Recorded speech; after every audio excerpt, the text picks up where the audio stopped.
Spiritual Tips for Meditators. Part 1. By Luangpor Teean. The Path of Mindfulness. Now I am going to teach you the way to meditate.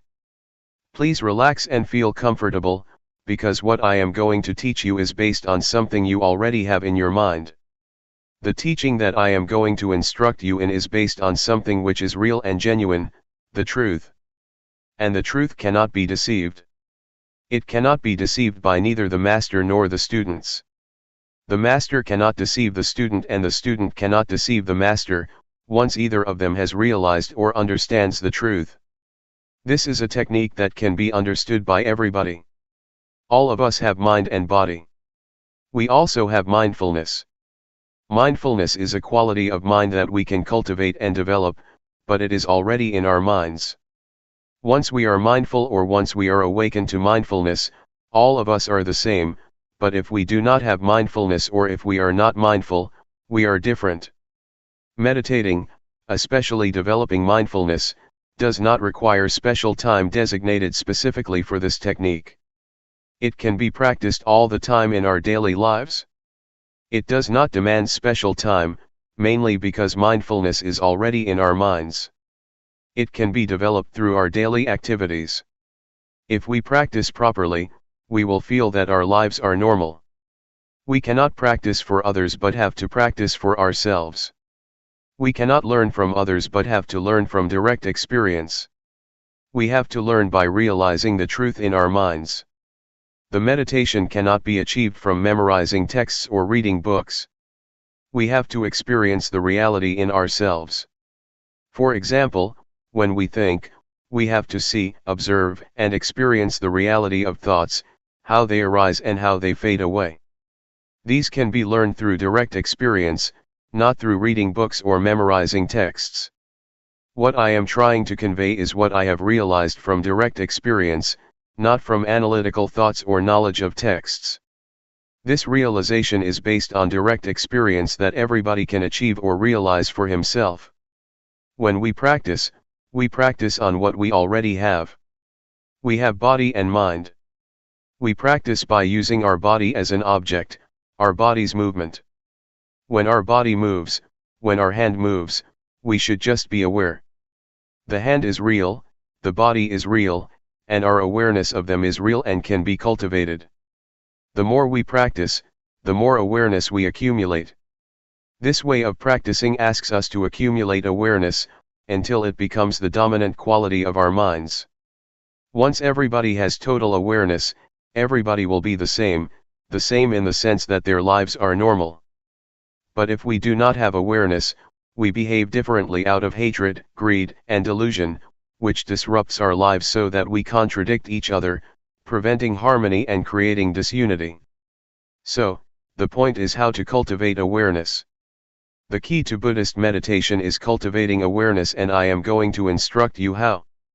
Once we understand and practice by ourselves, we will know ourselves better and live our lives properly. Now I will demonstrate. Everybody, please place your palms on your thighs, sit comfortably, and open your eyes. First turn your right hand onto its edge from your thigh, raise it to the height of your chest, and move it to your abdomen. Turn your left hand from your thigh, raise it to height of your chest, and move it to your abdomen. Move your right hand to your chest, move it out, lower it to your thigh, and turn it down. Raise your left hand to your chest, turn it out, lower it, and turn it down. Again. Please try to be aware of every movement, aware, not focused. Feel the sensation of your body. Just make it natural. Just feel it. That is the way to develop awareness naturally. Sometimes thoughts will sneak into our minds, just open yourself up to them but don't follow them. Once we are aware of our thoughts, we return to our body, to the movement of our hands. This method does not encourage one to stop thinking but just to be aware of it. In fact, we cannot stop thinking because it is the nature of our mind to think. We should be open to all kinds of thoughts, but do not follow them or repress them. Just be aware.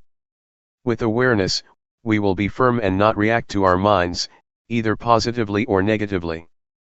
This is the introduction. I would like you to try, to practice, to feel yourselves and see how it affects your mind. When you place your hand on your thigh, do you know where your hand is?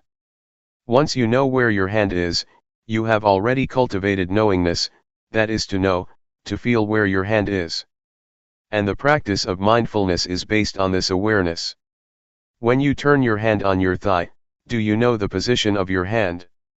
You know where your hand is, right? Raise your hand. Is it on your thigh? Where is it? Who knows the position of your hand? You or other people? Can anybody know for you? Is it only you that can be aware of where your hand is? No, no, no, be aware, be aware, be aware. Do not force your mind to focus or concentrate on every minute of your movements, just feel every step intervally, and don't focus your mind to feel like a straight line of feeling. That's not the right way. The only thing you have to do is be aware. Don't analyze or try to reason what you are going to do or why you are having such thoughts. Don't analyze or rationalize any of your thoughts. Do not make judgments, whether this thought is good or not, just be open to it, be aware of it, with no blame, no repression, and no stopping, just be receptive to the thoughts.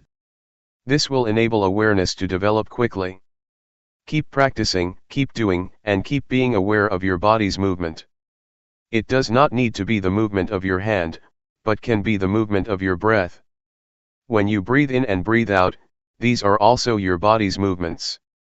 When you walk, try to be aware of your walk, be aware of whatever your movement is.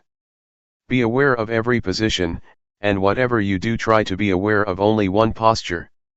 When you walk, just be aware of your walking, do not be aware of your breath. But if you want to be aware of your breath, that's okay as long as you choose only one object.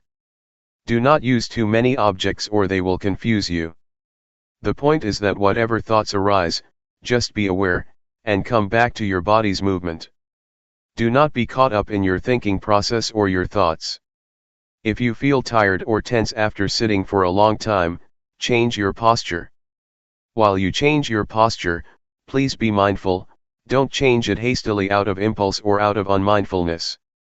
During your walking meditation, you can either fold your arms across your chest or clasp your hands behind your back. Keep your hands properly, it will enable you to walk slowly with mindfulness. About 8 to 12 paces of walking will do for the meditation. Do not walk for too long a length or your mind will be easily distracted. If you walk at my speed, in 1 hour you will walk 4,000 paces. If you know every pace, you already have 4,000 units of knowingness in 1 hour. It will accumulate and can change the quality of your mind. Anyway, if you become distracted or you forget and become unmindful, when you walk or move your hands, that's okay. Do not blame yourself or feel unhappy when this happens. Just let it go and start again. When a thought disturbs your mind, let it be. Do not try to repress or suppress it. Just feel open to it. It will fade away automatically. This is the nature of the mind that we can realize through meditation. Now, let's try to experience it ourselves. After practicing for an hour, you may come back and we will have a question and answer session for 30 minutes. How was your practice? When you felt distracted or caught up in your mind, did you see the difference between them? Did you realize when you were caught up in your thoughts? Did you see the difference when you came back to your body's movement, or became aware of the movement of your hands or walking? Once you did that, did you see that the thoughts just ceased or passed away? When you are caught up in your thoughts or overwhelmed by emotions, you may forget to move your hand, or you may move it but have no full awareness of your body. That's okay, but try to return to your hand's movement or to your walk. Once you are aware of your body's movement, you are already a practitioner. A Dhamma practitioner develops awareness. This is the only duty of the practitioner. The same goes for feeling. If you feel tense, physical pain, or tired, do not be overwhelmed by the unpleasant feelings. Just come back to your body's movement or just be aware and see the painful feelings. In other words, don't become lost, caught up in or overwhelmed by these unpleasant feelings, but be aware. Awareness will enable your mind and your life to go ahead without being interrupted by thoughts or feelings or any kind of disturbance. Thoughts will arise, feelings will disturb you, but if you have total awareness, you can go ahead without being stopped or blocked by these hindrances. You will go ahead, go straight ahead. For beginners, just cultivating awareness is enough. Do not try to achieve or gain anything. Do not expect any realization, any insight, or wisdom from the practice. Just awareness is enough for you at the present stage, and it will enable you to go ahead without any problems or difficulties. For the beginners, you may not sit longer if you wish, and the awareness may develop slowly, not smoothly. That's okay. Just try to keep practicing, and this will enable mindfulness or awareness to develop. Do not feel bad when you feel you are caught up in your thoughts, or in pleasant or unpleasant feelings, or you become forgetful of the practice. That's okay. Do not blame yourself. Do not feel depressed. Just come back to the practice, come back to be aware of your body's movement. When you keep practice, you keep accumulating awareness. You will begin to see, to realize, the nature of your mind. You will see that thought are one thing and mindfulness is another. The thoughts or feelings are not you, not yours, not me, nor mine. Previously, you may have thought that the thoughts are your thoughts, but in fact, they are not your thoughts. The thoughts are just there, but they are not yours. And this you can see, because of mindfulness. Mindfulness will separate you from the thought, so you can observe the thought without being identified with it, or take it to be you or yours. In the sutra, the Buddha advises us to contemplate, to be aware of body, feelings, and mind or the thoughts. These three aspects, body, feeling, and thoughts, are already with us, they are not something outside of us. We can use them for our spiritual well-being. In the past, when we wanted to stand up, we stood up instantly out of habit. But if we practice and develop mindfulness, before standing up, we will be aware of the desire to stand up. Thus we will stand up mindfully. We can apply this approach or this attitude to whatever activity we do, and our lives will be on the path to mindfulness. Meditation's priority is to develop awareness first. It is the crucial factor that needs to be developed during the practice. This is important because we are already good at analytical thinking. But we have to practice another quality of the mind, awareness. It will lead us to a realization through direct experience, that cannot be achieved through thoughts or the analytical mind. Any questions? If you want to ask, please ask based upon the experience that you have already had from your practice in the past few hours. Do not ask through the analytical mind. Question: the mind that gives rise to thought, the mind that's mindful, and the mind that is aware, are these minds the same? Answer: practically speaking, you can see the three. You can see the scattered thoughts, or you can observe the mind. This can happen when you are aware of your body. When you are aware of your body and a thought arises, your mindfulness will come and watch and be aware of your thoughts. You can see the difference, differentiate between your thoughts and mindfulness or awareness. Without being aware of your body's movement first, it is difficult to see the difference between your thoughts and your mind. Question: when you observe a thought, is the thought in the past? Answer: once you are aware of a random thought, it is in the past, but if you are not aware of it, it is the present. The random or unintentional thought is the kamma, a kind of action, a mental action that can lead to other consequences, either good or bad. If you become aware of it, awareness will halt that mental action, thus getting rid of whatever consequences that might have happened. Question: is this practice of using your body as a meditative object for the training of samadhi? Answer: the awareness can lead to calmness, if you are caught up in or dwell on the calmness that is the samatha, calmness meditation. But if you lift your mind from the calmness and observe the calmness, then it is insight meditation. So it depends on how you deal with calmness. If you dwell in the calmness, it is a calmness meditation. If you observe the calmness, it will lead to insight meditation. Question: is this awareness the same as the Buddha's? Answer: the awareness mentioned above is the same as the quality of Buddhahood. It will lead to total insight. This kind of practice also includes the threefold training: morality, concentration, and wisdom. Question: do you mean that awareness includes threefold training? Answer: the threefold training is not awareness itself, but is based on awareness. You cannot keep precepts without awareness. Awareness will enable you to keep the precepts, sila. And awareness will enable you to develop concentration, samadhi, and to gain insight, panya. We need not waste time developing sila, samadhi, panya by different ways, but go directly to develop awareness, then sila, samadhi, panya will take place. According to the Buddhist canon, the Buddha said, self-awareness is the origin of wisdom, the parent, the source of righteousness. But unknowingness or unawareness is the source or the parent of all evils. Question: nowadays, young children seem to be practicing awareness all the time.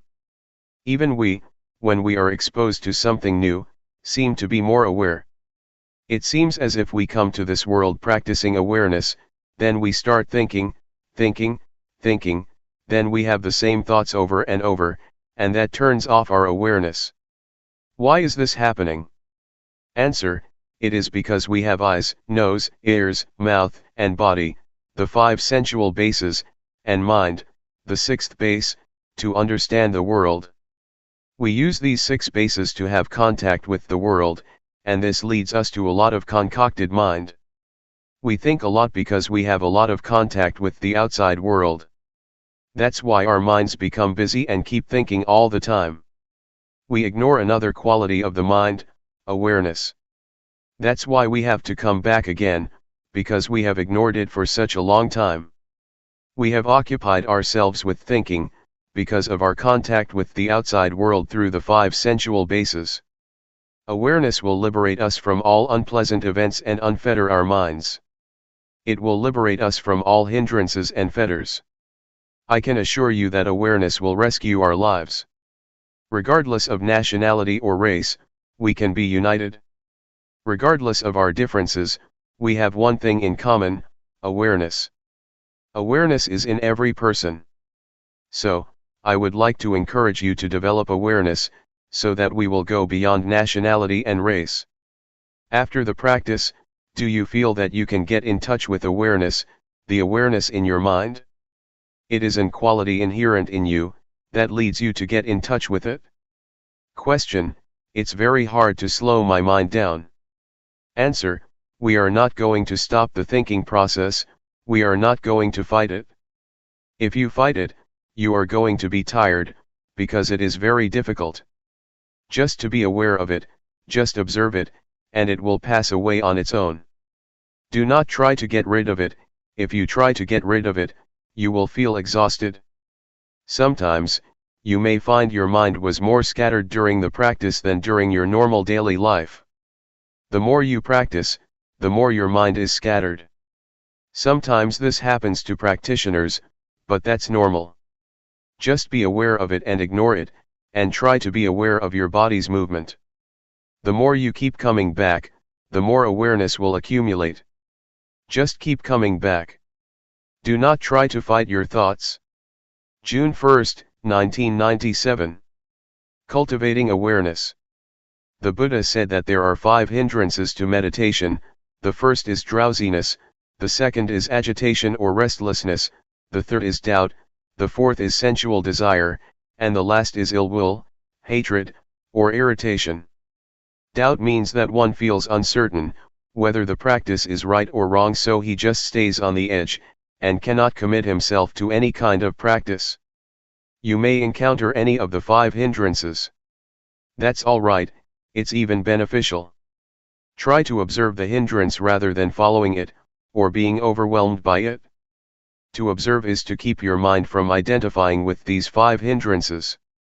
For example, when you feel sleepy, instead of lying down and following the drowsiness, just try to observe it, and the awareness will lift your mind from being drowsy.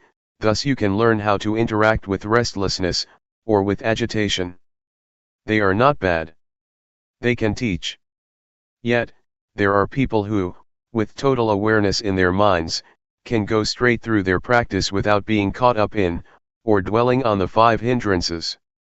Awareness not only helps us overcome the 5 hindrances, but will also lead us beyond delusion to insight, or wisdom.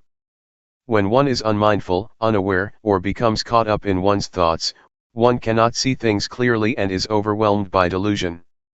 Yet once one becomes aware or free from the 5 hindrances, one can go further to experience insight.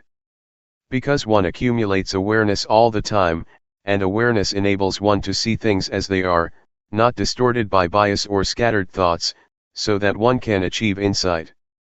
The insight that can be experienced from this method of meditation is the insight into the body and mind. You can see that the sense of us or me, in fact, is only the combination of body and mind. You will understand the nature of rupa, the form or body, and nama, the mind. You will see how they interact with each other. With this insight you will have a clear understanding that goes beyond the concept of me and mine, just body and mind, not the sense of self. With the insight into body and mind, you will know and be able to differentiate between thoughts and awareness. So far, you cannot differentiate between these two because they come together, but if you have insight from awareness, the thoughts and the one who thinks or observes can be differentiated. Such realization or such direct experience is what we call wisdom, because it liberates us from hindrances and suffering. It is wisdom, and at the same time it is magga, the path. It is both the path and the end, the wisdom. If you practice properly, you will see that at the beginning it is mindfulness, in the middle it is mindfulness, and at the end it is also mindfulness. It is both means and end, path and wisdom. What I just said is quite ahead of you. It is a state that you may not have experienced yet, but I wanted to inform you of what you are going to realize, if you practice properly and continuously. Please try to concern yourselves with what you are practicing now. Just be aware, and once you keep practicing, results will come on their own without any attempt on your part. Therefore, put your effort into the practice. Awareness from this practice will get rid of delusion. The more you are aware, the less you are unaware. Unawareness is identical to delusion or ignorance. If you accumulate awareness through this method, it will form a solid base for keeping moral precepts, for concentration, and for wisdom. You will live your life morally once you have full awareness. At the same time, you will also have calmness or concentration, once you are fully aware of what you are doing. Meanwhile, insight can take place with awareness. Thus, awareness can lead us to the totality of life, the totality of education or training. Awareness or mindfulness enables us to awaken. An enlightened one is one who has total awareness, total mindfulness. Buddha said many times that the Arahant, the enlightened one, is one who has full mindfulness and awareness in every moment of his life. His experience is like traveling in a freeway on which he can move ahead without any obstructions. Mindfulness is like this: you are not caught up in any thoughts, but move straight ahead in your life. You can learn a lot from this practice. You can understand a lot of things in Luangpor Teean's mind. It is as if your life is the texts, your practice is the texts, and you can gain a lot of knowledge from it. Your experience is the source of knowledge that will enrich you. I would like to persuade you to see for yourself. Try to see it, experience it, and it is within your capability to understand it. I would like to encourage you to learn more and more from the practice. This is not some kind of propaganda or an advertisement, but just an encouragement. Practice like this is sort of forming a new habit of awareness. Right now, we have the habit of unawareness, of doing things out of habit without awareness, but if we accumulate awareness, a new habit will be formed, and whatever we do, after we practice properly, we will be aware of our daily movements. But if we do not practice, we will easily fall back to delusion, to our forgetful habits. So, please try to accumulate awareness and try to be mindful. Another point that I would like to emphasize is that, awareness is not a quality confined to myself or monopolized by anyone. It's a quality inherent in all of you. You are all capable of increasing and developing your mindfulness, not only in this room but also in your daily lives. That's all I would like to share with you. The only thing you should do is to realize it yourselves. What I talked about is not for you to memorize but for you to experience yourselves through practice. Both of us will stay here for more than a month. Should you have any problems, please come and talk with us. Question: awareness is not limited to our hands movements only, right? Can it be expanded to things like scratching itches? Answer: that's right. Whatever you do, whether coarse or subtle, breathing or swallowing saliva, or even when you just raise your hand to get something, be mindful.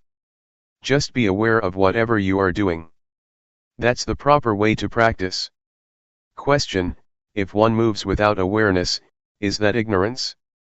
Answer: yes, that is a kind of ignorance. There are many kinds of ignorance. The most fundamental ignorance is of the things that cause suffering to you, whatever kind of thoughts or understanding that troubles you, or creates suffering for you. Question: the Buddha's awareness is the same awareness that we are talking about, except his awareness is continuous, right? Answer: yes, it is the same, but the awareness of the Buddha is not only continuous, but is also awareness in its totality, awareness that replaces ignorance to the extent that there is no residual of ignorance left. But for us, we still have ignorance, our awareness still broken. Question: what is the difference between the awareness of Sotapanna, Sakadagami, Anakami, and Arahant? Answer: the awareness of these four enlightened beings are different in terms of degree, and also in terms of quality. The first stage of enlightened being, Sotapanna, has awareness that can get rid of the strong sense of self and uncertainty. The second stage of enlightened one, Sakadagami, can eradicate sensual desire and repulsion almost completely. For the Anakami, sensual desire and repulsion are eliminated completely. It is the different degrees of awareness that leads to different qualities. It is as though we are climbing up a ladder. In the first stage of enlightenment, the awareness is less powerful than that of the Arahant, or the last stage of enlightenment. For example, when we get angry at something, we will think about it over and over again. But for the enlightened one, especially the third one, Anakami, once anger occurs, it just happens and he can let go of it. It just occurs one time and then he goes beyond the anger. Anger is eradicated by total awareness, or wisdom. It's like a heated iron, once we touch it, we should feel the heat and never touch it again. For the enlightened one, anger is like a hot iron, once he touches it, he is aware of the heat from his anger, and will never return to and identify with it again. But ordinary people, not aware that anger is like a heated iron, just touch it over and over again without realizing that it is very harmful. The awareness that I mentioned, is the awareness that can enable us to see no self in the body, no self in feelings, no self in emotions, no self in thoughts. It is the awareness that can liberate us from suffering. Please do not just accept what I told you, see it for yourselves and practice until you can know it for yourselves. Then nobody can deceive you, nobody can mislead you, because you have already experienced it. What we should do is pay respect to the Dhamma, the highest refuge.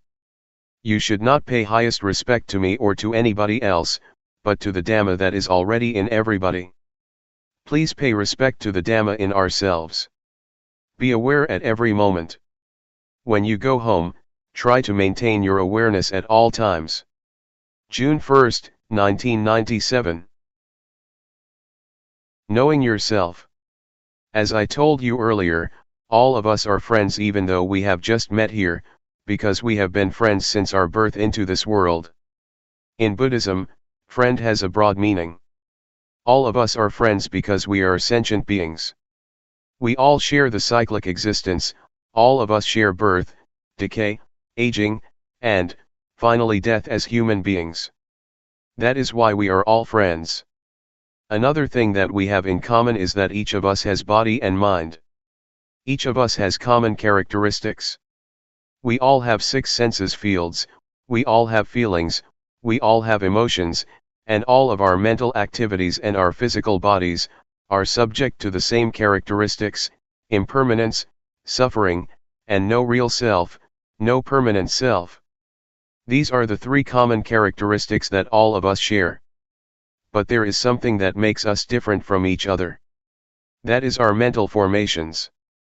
We have different ideas, we have different opinions, we respond to our surroundings in different ways. It is our mental formations that makes us different from each other.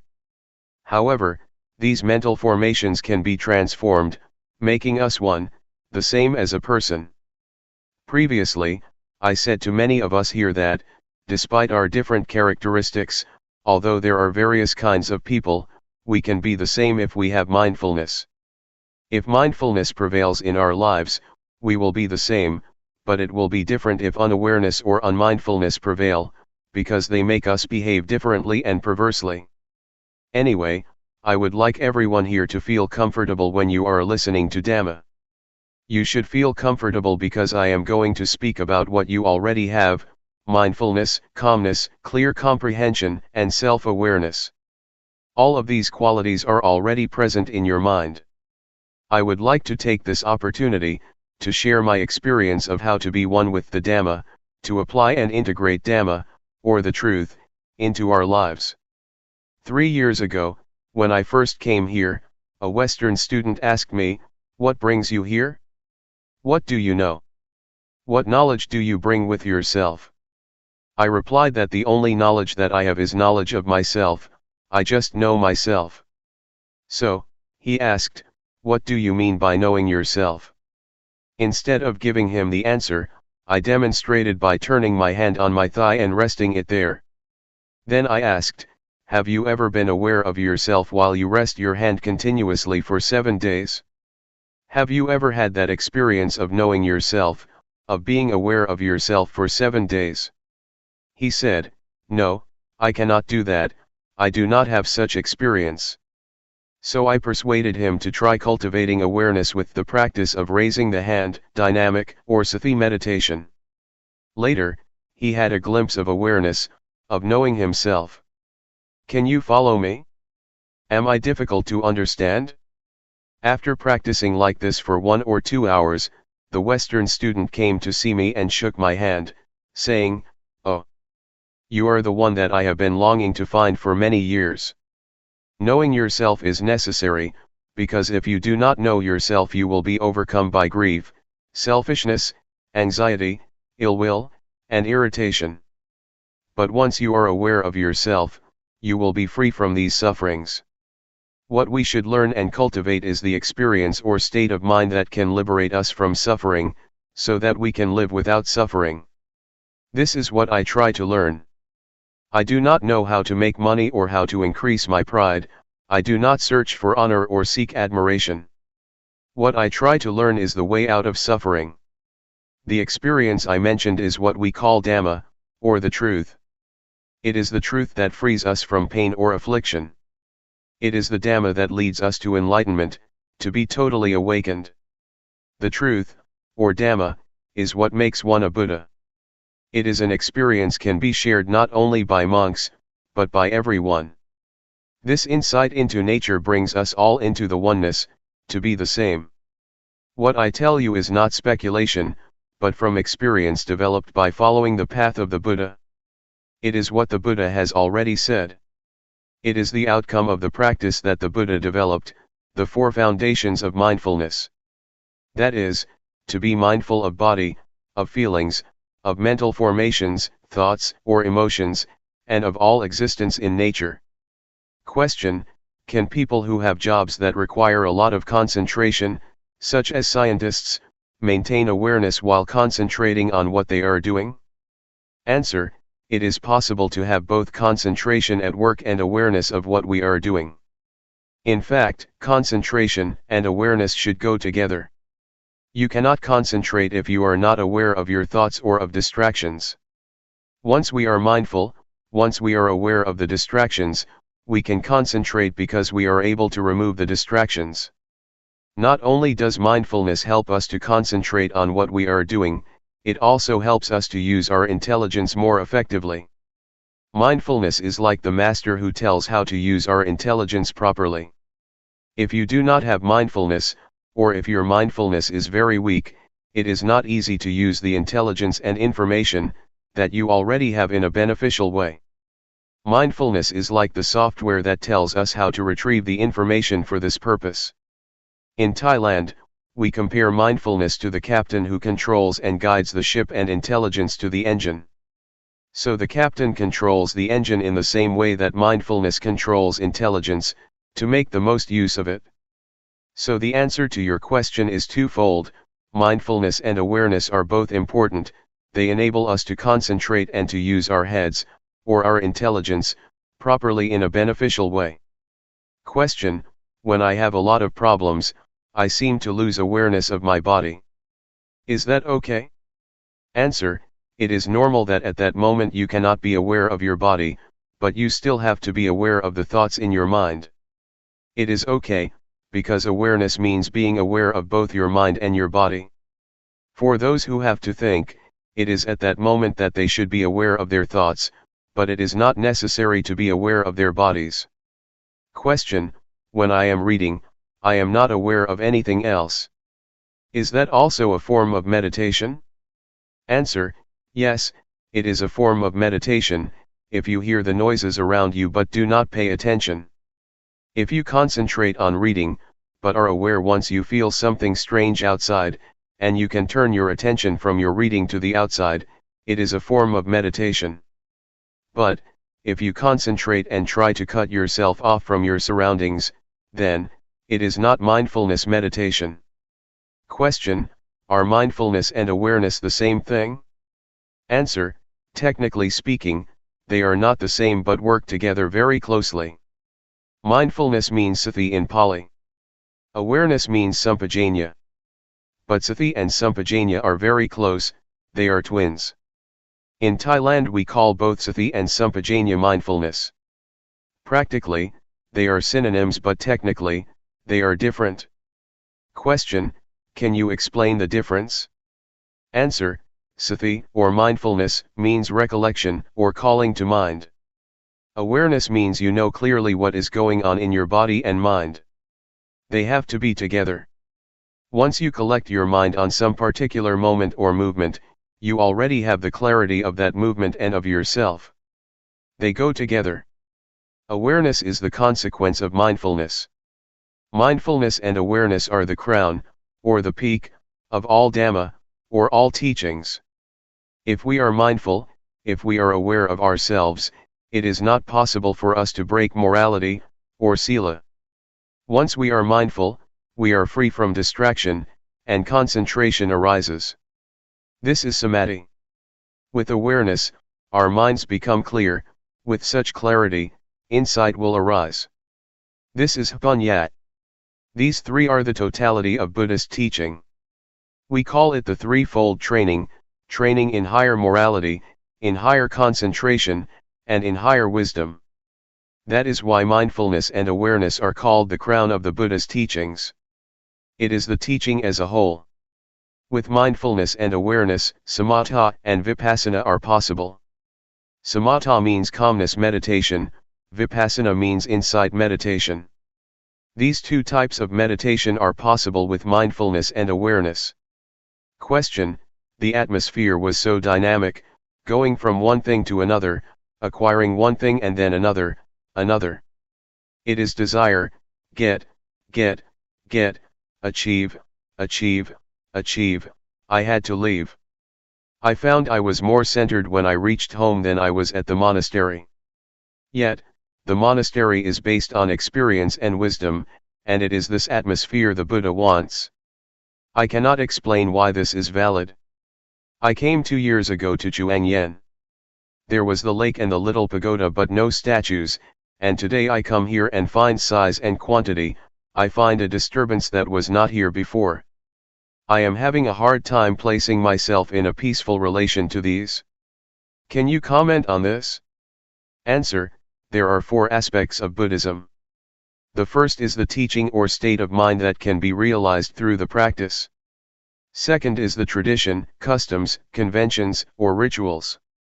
Third is the material aspects, like buildings, temples, halls. The fourth aspect is the personnel, monks, nuns, laypersons.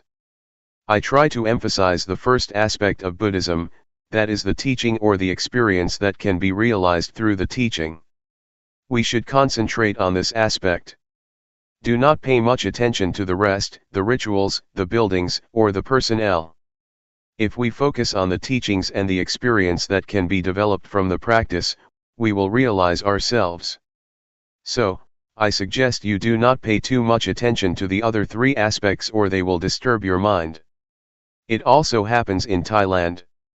There is much contradiction between teaching and practice, between the teachings and the monks themselves.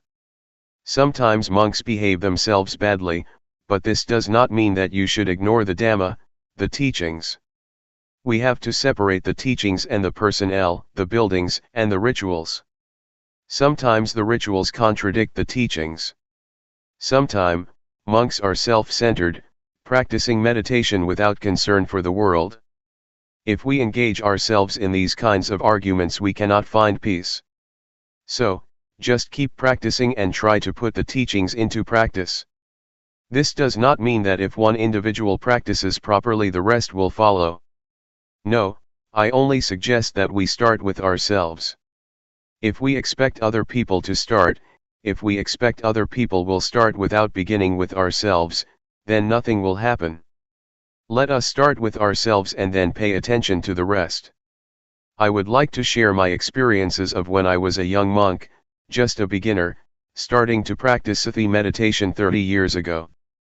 The other monks, my friends, were not serious about the practice. They preferred chatting all the time, and many monks tried to engage me in their conversation. Many things around me were quite irritating, quite annoying. But I decided that I would not pay attention to my surroundings. I behaved myself properly and paid attention only to myself. If I engaged with my surroundings, with my fellow monks, I would not progress in the practice. So I just tried to concentrate on myself and ignore whatever was happening in the monastery. I started with myself first to make progress. But the most important hindrance is internal disturbances, not external ones. Previously, prior to coming to practice this method of meditation, I had practiced the calmness meditation, using my breath as the object of meditation to bring me calmness, a kind of trance and absorption. But when I started practicing Sati meditation 30 years ago, I doubted this method because it never gave me calmness. I was not sure whether I should pursue this method or not. There was a kind of irritation, annoyance, and uncertainty in my mind, which kept me from practicing Sati meditation earnestly, and this hindrance was more serious than any external annoyances. But once I made up my mind that I would practice Sati meditation without questioning, without reasoning, just experiencing directly with mindfulness, I felt that progress in the meditation had been made. So I would like to suggest you be aware of and concerned with the internal hindrances, that are more irritating than any external disturbances. To practice meditation, we have to be prepared to face a lot of problems. Before Buddha became enlightened, there were a lot of devils, or Maras. Mara is the deity which tries to subvert or undermine enlightenment. The army of Mara tried to disturb Buddha, to persuade him to stop practicing, even threatening the Buddha. A lot of warriors, a lot of Maras, came to try to overcome the Buddha. But with the strong determination, with the earnest attempt and strong will of the Buddha, he overcame the army of the Mara. So, I would like to encourage you to be prepared, to be determined to overcome all obstacles that you might face during the practice.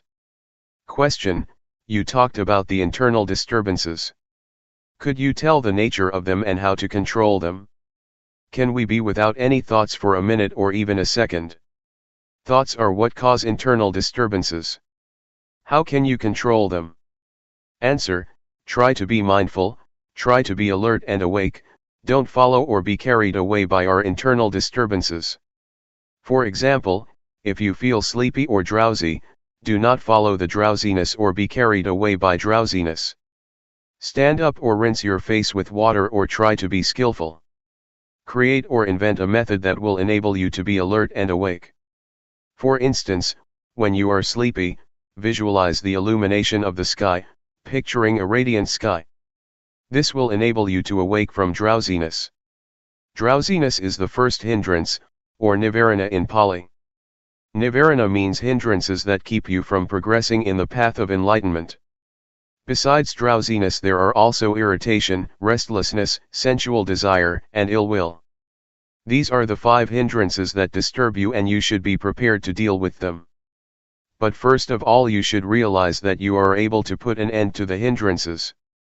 They will not haunt you permanently. With this hope, you can encourage yourself to not to fall under their control. These unwholesome qualities can be transformed. Irritation, drowsiness, restlessness, and annoyance can be transformed by mindfulness. Drowsiness can be transformed into awakening, laziness can be transformed into diligence, irritation can be transformed into peace. It is in our capacity to do that. But if you are skillful and learn how to encounter these unwholesome qualities with mindfulness, you will realize that all of these disturbing qualities can bring us wisdom. They can be our teachers. Drowsiness can teach us to be more intelligent. Irritation can teach us to be wiser. These can be accomplished by cultivating mindfulness. Do you want to try? Tomorrow we will start a 7-day retreat. I will take care of you if you would like to try, and I will not mislead you. I assure you that I will lead you down the right path. Question: why do you call it Sati meditation? It is supposed to be very calm and quiet. Answer: there are 2 kinds of meditation. Calmness meditation is one, but there is another kind of meditation that asks us to pay attention to awareness. What I teach is to encourage one to pay attention to awareness of the body's movements, taking bodily movement as the object of meditation to train one to be mindful. To pay attention or be aware of whatever movement you are making, whether you are standing or walking, pay attention. You are mindful of that present movement, it is the object of meditation.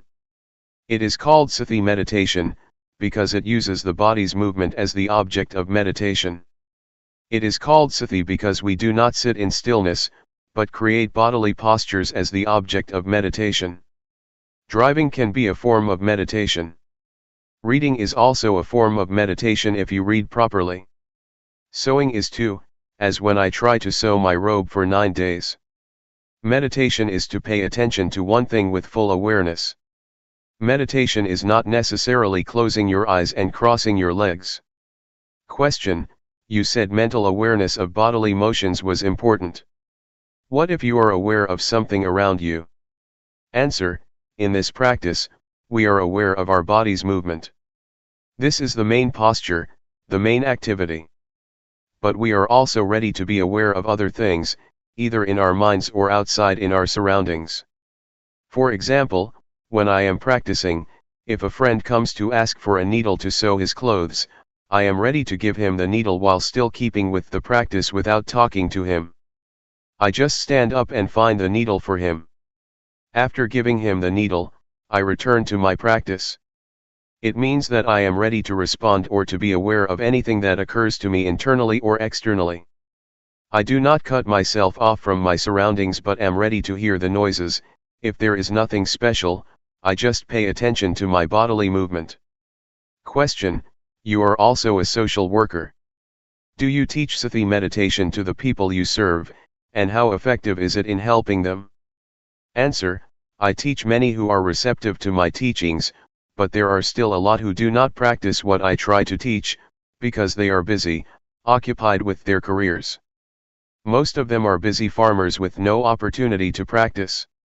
I myself have to preserve the forest by my temple, keeping the illegal loggers away. Sometimes I try to teach them meditation too, but it is not easy. Drug addiction is also a problem in my village. I try to recruit the young villagers who are addicted to drugs to enter the monkhood, and train them for a month. They are okay when they are monks, but when they disrobe they become addicted again. I do not know how to help them. Thai villages are transforming. A lot of modern illnesses and problems are arising on the village level. Not only poverty, which is the last problem. The new problems are drugs, divorce, the breakdown of the family and the rise of single-parent families. These kinds of problems are spreading even in the villages. Our village is quite remote but still has such problems. Now, only the old and the children are in the villages. The young people, both men and women, have gone to the city. The village is going to break down. Community life is breaking down.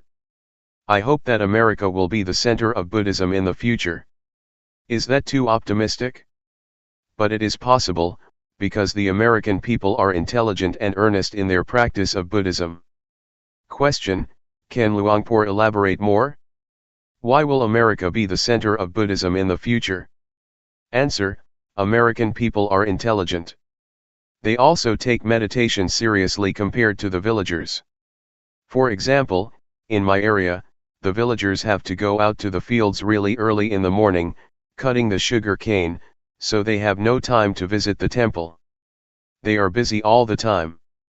But here, many of you live far away but can still spare the time to come here to practice meditation, while my villagers living next door to the temple have never showed up. June 8, 1997. Realizing the true nature. This is a good opportunity for all of us here, to practice in order to understand and realize the true nature of ourselves, and the true nature of reality. There are a lot of people that cannot spare the time to practice here, but all of us here are committed to the practice. So, from now on, I would like to give meditation instructions. In the time of the Buddha, we did not have a tag that says, silent meditation to refrain from conversing with others. But it is in accordance with the principle that the Buddha established, that it is good for one to not see, hear, or talk while he is practicing meditation. If we have to speak, we should speak mindfully; if we have to see, we should see mindfully; if we have to hear, we should hear mindfully. We come here to practice meditation, to cultivate mindfulness. Mindfulness is already a quality of our mind. Practicing meditation to cultivate mindfulness, we encounter a lot of obstacles, a lot of disturbances both in our minds and from the outside. So we should learn how to cope with them skillfully. For example, when you practice, you may feel pain, be tense, or tired after sitting for a long time. You need to change your posture, changing your position from sitting to standing or walking. But before standing up, you should remind yourself to stand up mindfully. Do not stand up out of habit or stand up unconsciously, but do it mindfully, with full awareness. This is the technique that I would like to share with you. Try to allow mindfulness to guide our behavior.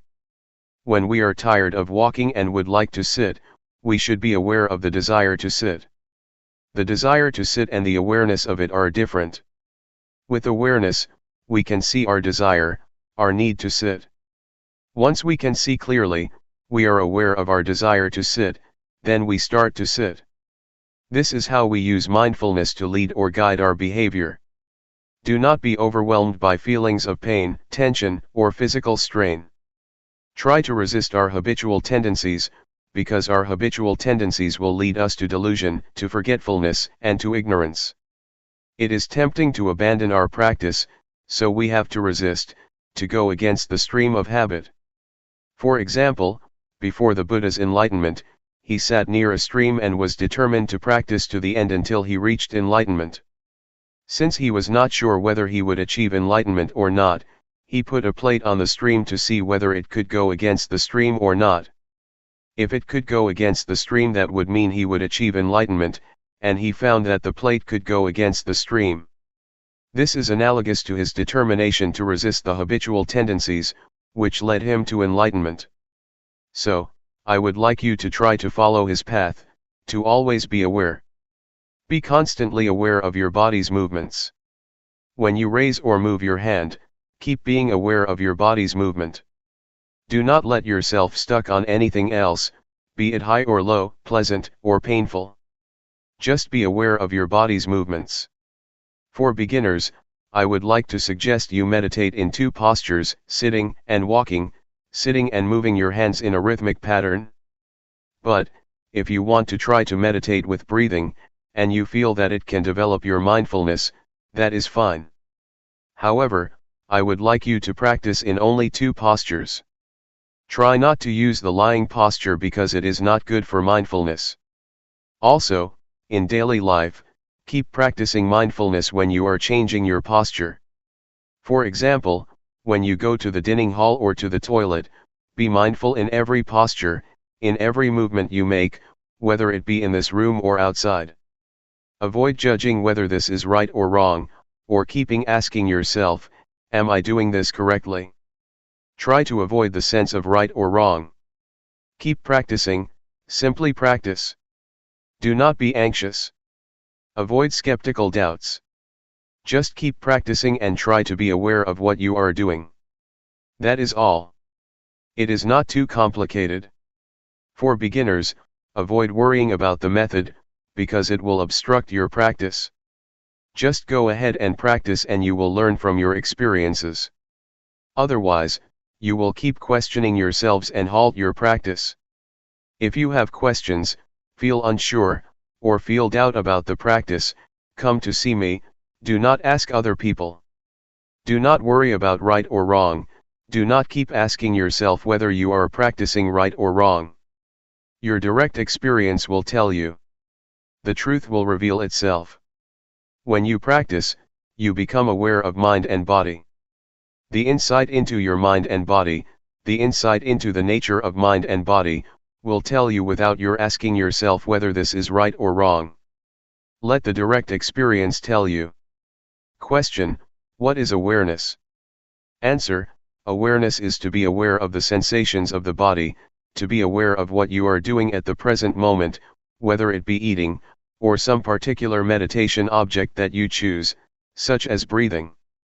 If you choose breathing as the object of meditation, you become aware of that. That is the awareness that I mentioned. Just be aware of the whole process, not the details. Place your hand on your thigh. Are you aware of it? Right hand up. Are you aware? Just be aware that your hand is on your thigh, that is okay. Then, raise it up and move it to your abdomen. Turn up your left hand. Be aware. Raise it up and move it to your abdomen. Move your right hand to your chest. Turn it out and lower it to your thigh, and turn it down. Raise your left hand to your chest, turn it out, lower it, turn it down. Again. Are you really aware of the movement of your hand? Do you just think that you are aware, or do you really experience the awareness? Now, pay attention to your breathing. Inhale, exhale. Can you feel the sensation at the tip of your nose or at your abdomen? Question: can one observe the tip of his nose and abdomen at the same time? Answer: you have to choose. How is your awareness? It does not matter what object you are going to be aware of. You can move or shake your fingers and use them as the object of your awareness. It is the same awareness. You can apply it to other positions or other postures. Try whatever gives you clear awareness. Sometimes you may feel doubts, and the awareness is not clear after practicing for a length of time. You may need to change your posture, to raise your hand, to touch your body, or to breathe, changing your object of meditation to breathing. Just be aware when you are changing your posture, so you feel the new sensation. But this is only temporary. Afterward, you will resume your main posture, sitting or walking. After repeating it, you may feel drowsy because of the repetition. You become sleepy. You need to change and then resume the main posture. It is a technique to awaken yourself so that you can have clear awareness. Awareness becomes clearer and clearer with your alertness. It is enjoyable if you try to use variations, try to initiate, invent, or apply many things to yourselves to solve your problems. You will enjoy this and be at ease. Easy. My master sometimes changed to the posture of paying respect to be alert, to awaken himself. As for walking meditation, try to either fold your arms across your chest or clasp your hands behind your back, and walk not too slowly and not too quickly, about 8 to 12 steps. Do not gaze too far. Do not lower your head too much. Just stare at the floor about 2 meters from your feet.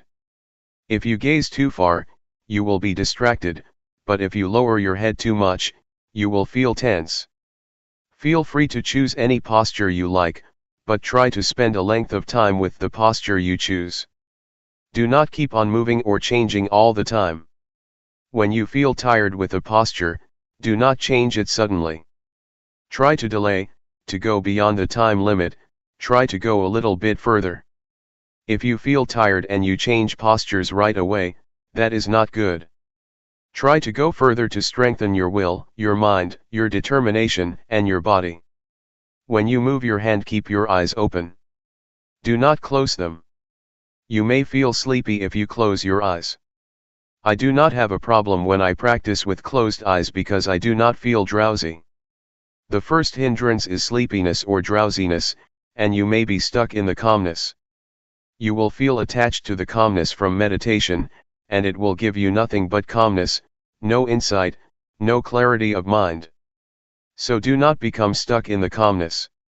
When you repeat your practice and do not have many distractions, it is easy to be calm and then become attached to it, and then stuck in it.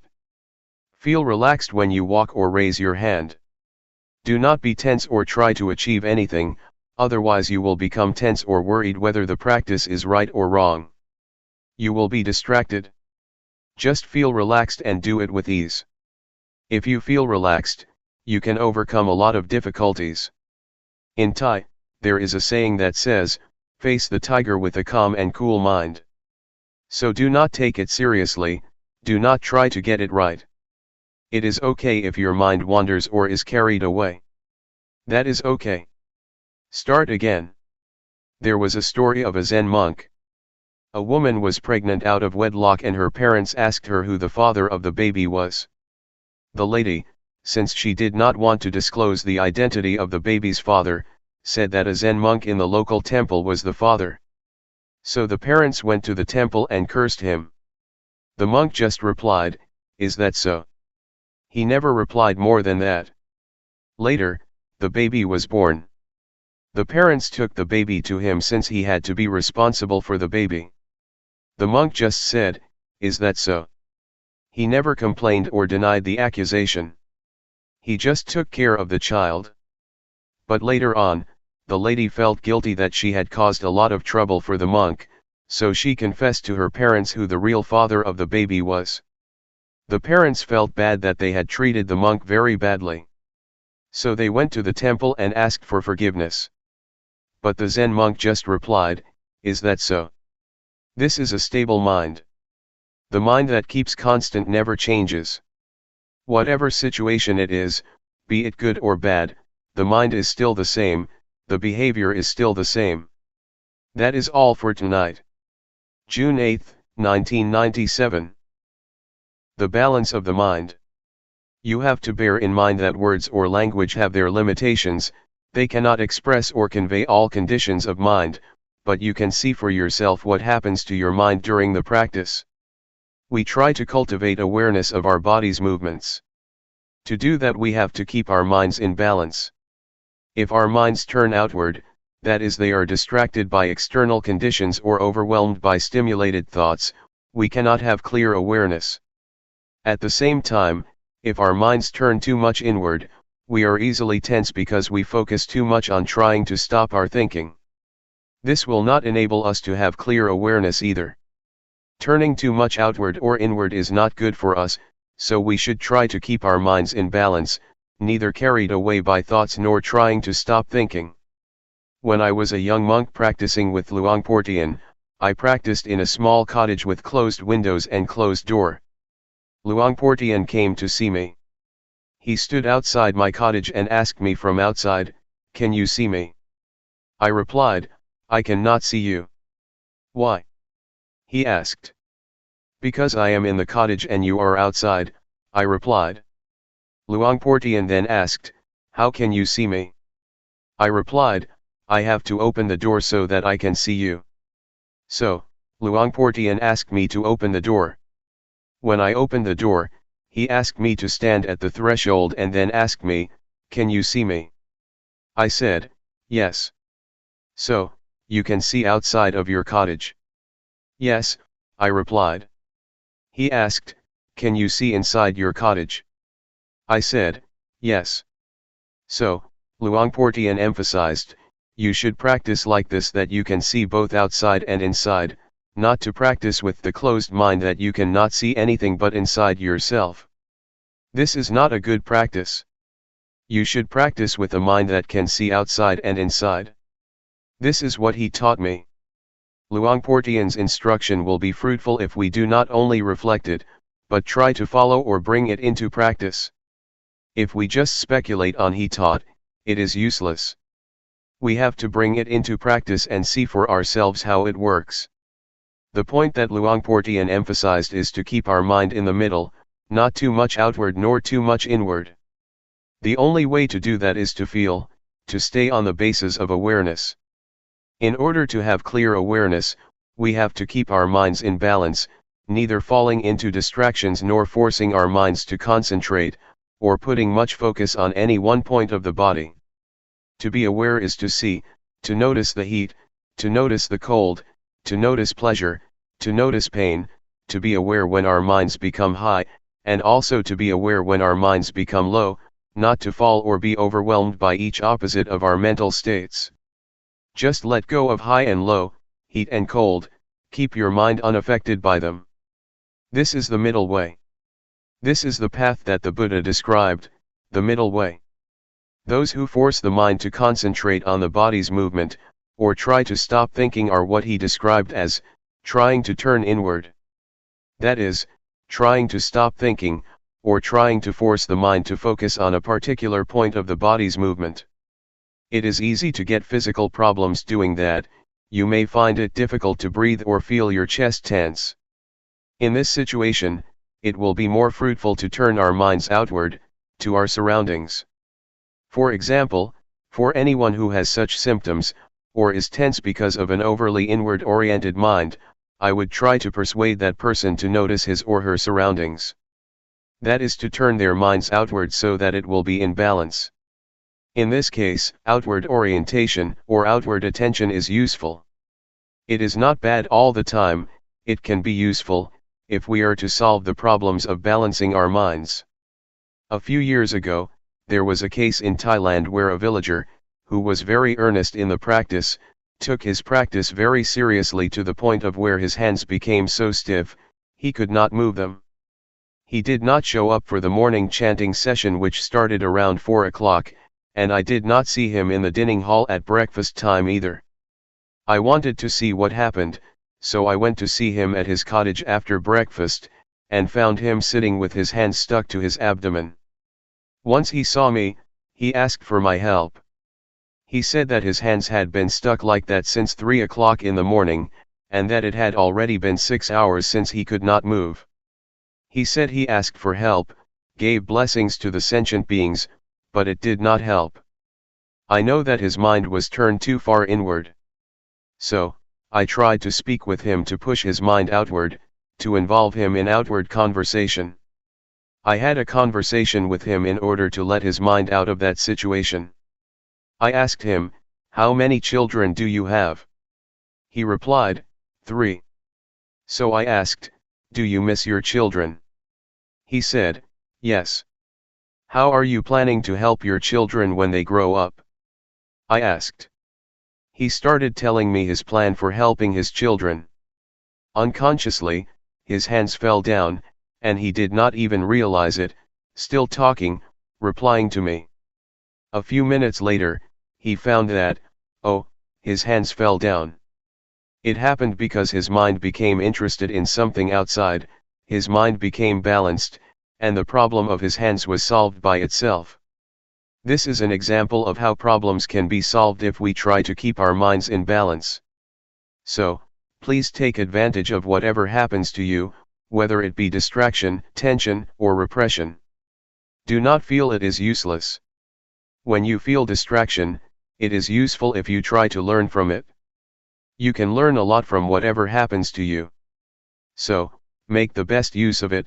Do not feel bad when your mind is carried away by thoughts or feels scattered.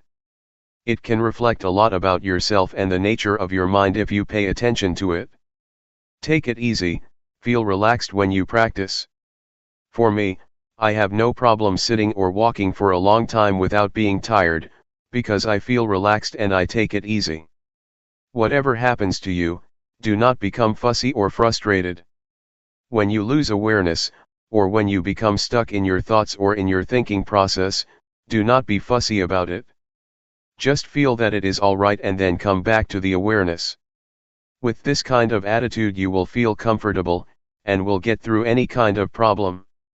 You may face not only tension or frustration, but also drowsiness or anxiety. But if you take it easy with the effort, with the attempt to resist these tendencies, you will overcome all of them. Any questions? Question: you just mentioned that when you reflect you can understand more about yourself, but during the practice, aren't we supposed to not think and just be aware? Answer: yes, at this time you need not to investigate. Just be aware of it, just see it, that is enough. You will finally understand the thoughts, so you need not investigate. Just being aware of them is enough. I would like to add that once you have a better understanding of yourself and your mind, you should be careful not to fall into the trap of knowledge. Just knowing that you know is enough. If you become excited with your knowledge, it can distract you or obstruct you from being aware of your body. Question: does the knowledge obstruct because you are thinking too much? Answer: it is a trap. It obstructs the practice because when you know more and more you become fascinated by knowledge. When you know more and more, you tend to follow the flow of the knowledge and then you lose the practice of awareness. There is a possibility that insight will arise within your mind, wisdom, or insight into the nature of body and mind. You will have an understanding about wholesome, unwholesome, sin, and merit. You will understand the three common characteristics: impermanence, suffering, and no self. You will realize that you can be a monk in essence though you are a layperson.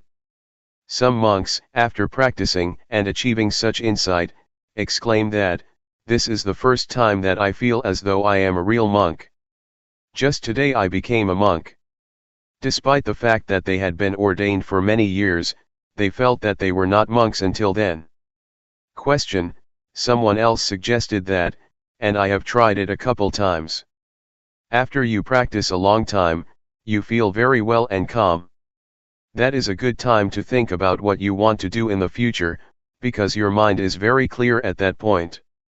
Answer: there is no problem if you know when to finish. There are some artists who use meditation to calm the mind in order to paint. But I would like to say that meditation is not only for work, or solving practical problems. You should aim beyond that, to remove suffering. We should use meditation for a higher purpose than solving the practical problems of daily life. Just keep this in mind so that we can make the most of it. Do not try to achieve anything. Do not try to achieve supernatural powers, or want to be better than other people, to compete with other people, or to have a special mystical power. Do not have such an attitude or it will obstruct the practice. I would like to give another example. One monk in Thailand had achieved a lot before his entrance to the monkhood. He was a member of parliament, he had achieved everything he wanted to achieve. So his mind was achievement-oriented, and when he became a monk, he still had this attitude. When he practiced, he tried to achieve spiritual power, he tried to attain insight, the higher wisdom. He drove himself to practice a lot until his mind became out of balance. When he met me, he asked me, "Do you see that my robe is full of lotus? I am not an ordinary monk now." I took this monk out of the temple and tried to help him become normal. I took him to see the flowers, the trees, talked to him and made him forget the practice for a while, so that he became relaxed and felt better. But do not worry that you will be like him. I can assure you that I will take you to the right path. If you stay firm in your awareness and don't expect anything more than awareness, you will be all right. Question: was he practicing with Luangpor or with someone else? Answer: with another master. He was just visiting the temple. After a brief chat, I knew that the monk had a problem. Question: it is interesting that this monk would trust Luangpor. If they do not trust, the problem cannot be solved. Answer: it has nothing to do with trust. Because if we have the means to solve the problem, we just talk with him personally, and if we know how to help him get out of the trap that he is falling into, then we can help. In fact, this problem can be solved by itself, but it takes time, probably 10 days if nobody helped him. Question: I think maybe I am too inward in my practice, because when he told his interesting story I realized that all the tension in my back was leaving. After I went outward and listened to his story, I started to forget all about the pain. I still have a congested head, but I can see now that my back tension is releasing. Answer: it is okay. Whatever happens, do not be worried. You should learn how to solve the problem yourself. For example, when you become tense, try to look outward, see your surroundings and pay attention to them. This will help balance your mind. Question: I have noticed that when I go outside to walk around the pond, I feel more relaxed than I do in here. When I work in here, I feel more tense. When I work out there, it feels lighter to me. Answer: do not worry about whether your practice is right or wrong, do not try to achieve the right practice, just keep your mind relaxed and feel comfortable, going beyond anxiety or desire. Question: Luangpor mentioned earlier that hindrances can be helpful, so sleepiness or things like that can be helpful, we just need to resist them. I am just thinking, for example, that today I feel drowsy, and I have been staying with it. I am just thinking that maybe it is helpful sometimes to just go take a nap. When you wake up you feel refreshed, then you can practice better instead of trying to stay with it for a long time. Answer: if your body needs rest or feels physically tired, taking a nap is alright. Even the Buddha suggested you do that if your body needs it. But we should not take a nap on every occasion, just special occasions. If you take a nap every time you feel drowsy, you will not go anywhere. Question: in Sati meditation, we use our body's movement as the object of meditation. While doing the practice, there are other sensations of the body taking place, such as the stomach growling, legs going numb or coughing, etc. Where do we place awareness? Answer: when you cough, do it mindfully. When you feel tense or when you feel tired or have physical pain, sometimes it is not good to resist it. You have to reduce that pain by changing your position from sitting to walking, etc. You have to learn how to reduce this kind of suffering. It also depends on the case. For example, when you feel pain at your neck, you are aware of it, but you should not concentrate on or pay attention to it. You should just continue the awareness of your hands movement. But if you feel tired and your body needs to relax, then you should change postures, or if you have gas in your stomach, the gas should be released mindfully. Question: can you define mindfully, please? Answer: you are aware of it. Mindfulness and awareness are interchangeable. Practically speaking, they are the same, concomitant, twins. So, to be mindful is to be aware of that particular thing. Question: but when you talk about awareness, you are talking about your senses, right? What you feel, what you taste, what you hear, what you see, that is all part of awareness, right? Answer: Yes. Knowing what you see and what you hear is awareness. But for the practice, you just pay attention to the object of meditation, like the body's movement. Once, while I was practicing sitting meditation, a big snake moved towards me and it seemed to me that it did not realize that I was in front of it. So, I tried to stop it and make it aware that there was a person in front of it. I threw a matchbox in front of it, and it raised its head once it realized that there was something in front of it. Once I knew it was a cobra, I tried to protect myself without fear, without nervousness or anxiety. Since at that moment, I knew I should not move hastily, I did it mindfully, grasping my robe to protect myself. I prevented the cobra from biting me. June 9, 1997. The Threefold Training. We have to study ourselves to gain a better understanding of ourselves, otherwise, we will become the victim of suffering. Suffering will become our master, and control our minds. If we know ourselves, we become our own masters and can live our lives accordingly. Within ourselves, there is both heaven and hell, merit and evil. Our mind can be the source of happiness or the source of suffering. Pleasure and pain are inside ourselves, as are all states of mind. If we know ourselves better, we will learn how to make our lives happy and free from suffering. There is no better way to understand ourselves, to work and see ourselves internally, than practicing meditation. But normally people are not much interested in meditation. Buddhadasa, a great monk in Thailand who passed away recently, once said that people tend to respect monks, but they never listen to them or put their teachings into practice. Mindfulness meditation is the shortcut to the heart of the nature of our minds and bodies. It will lead us straight to the core of reality, that is the body and mind. There is no way for us to gain a better understanding about mind than mindfulness meditation. Mindfulness helps us attain wisdom or insight into body and mind. It helps us to be clear and remove any doubts we may have about ourselves. During the practice, you may ask yourself, what am I doing? Why did I come here? What is the purpose of meditation? Will it work for me? Or you may ask yourself, is there heaven or hell? These are all questions that I asked myself 30 years ago when I was still a layman. When I met Luangpor Teean, my master, he persuaded me to practice with him. He said that, all of these questions will be answered if you practice with me. What we are doing here is trying to follow the path of the Buddha. The Buddha once said that all of us are subject to suffering. We have suffering in front of us. It has penetrated into the deepest core of our existence. Suffering dominates our lives, so we should be aware of it and try to find the way out of it. We come here to practice meditation in order to get rid of suffering. This method of practice enables us to see the reality of body and mind, to see how suffering is created. It is created from our attachments to body and mind. We are attached to anger or the many kinds of emotions, despite the fact that there is no real self in those emotions.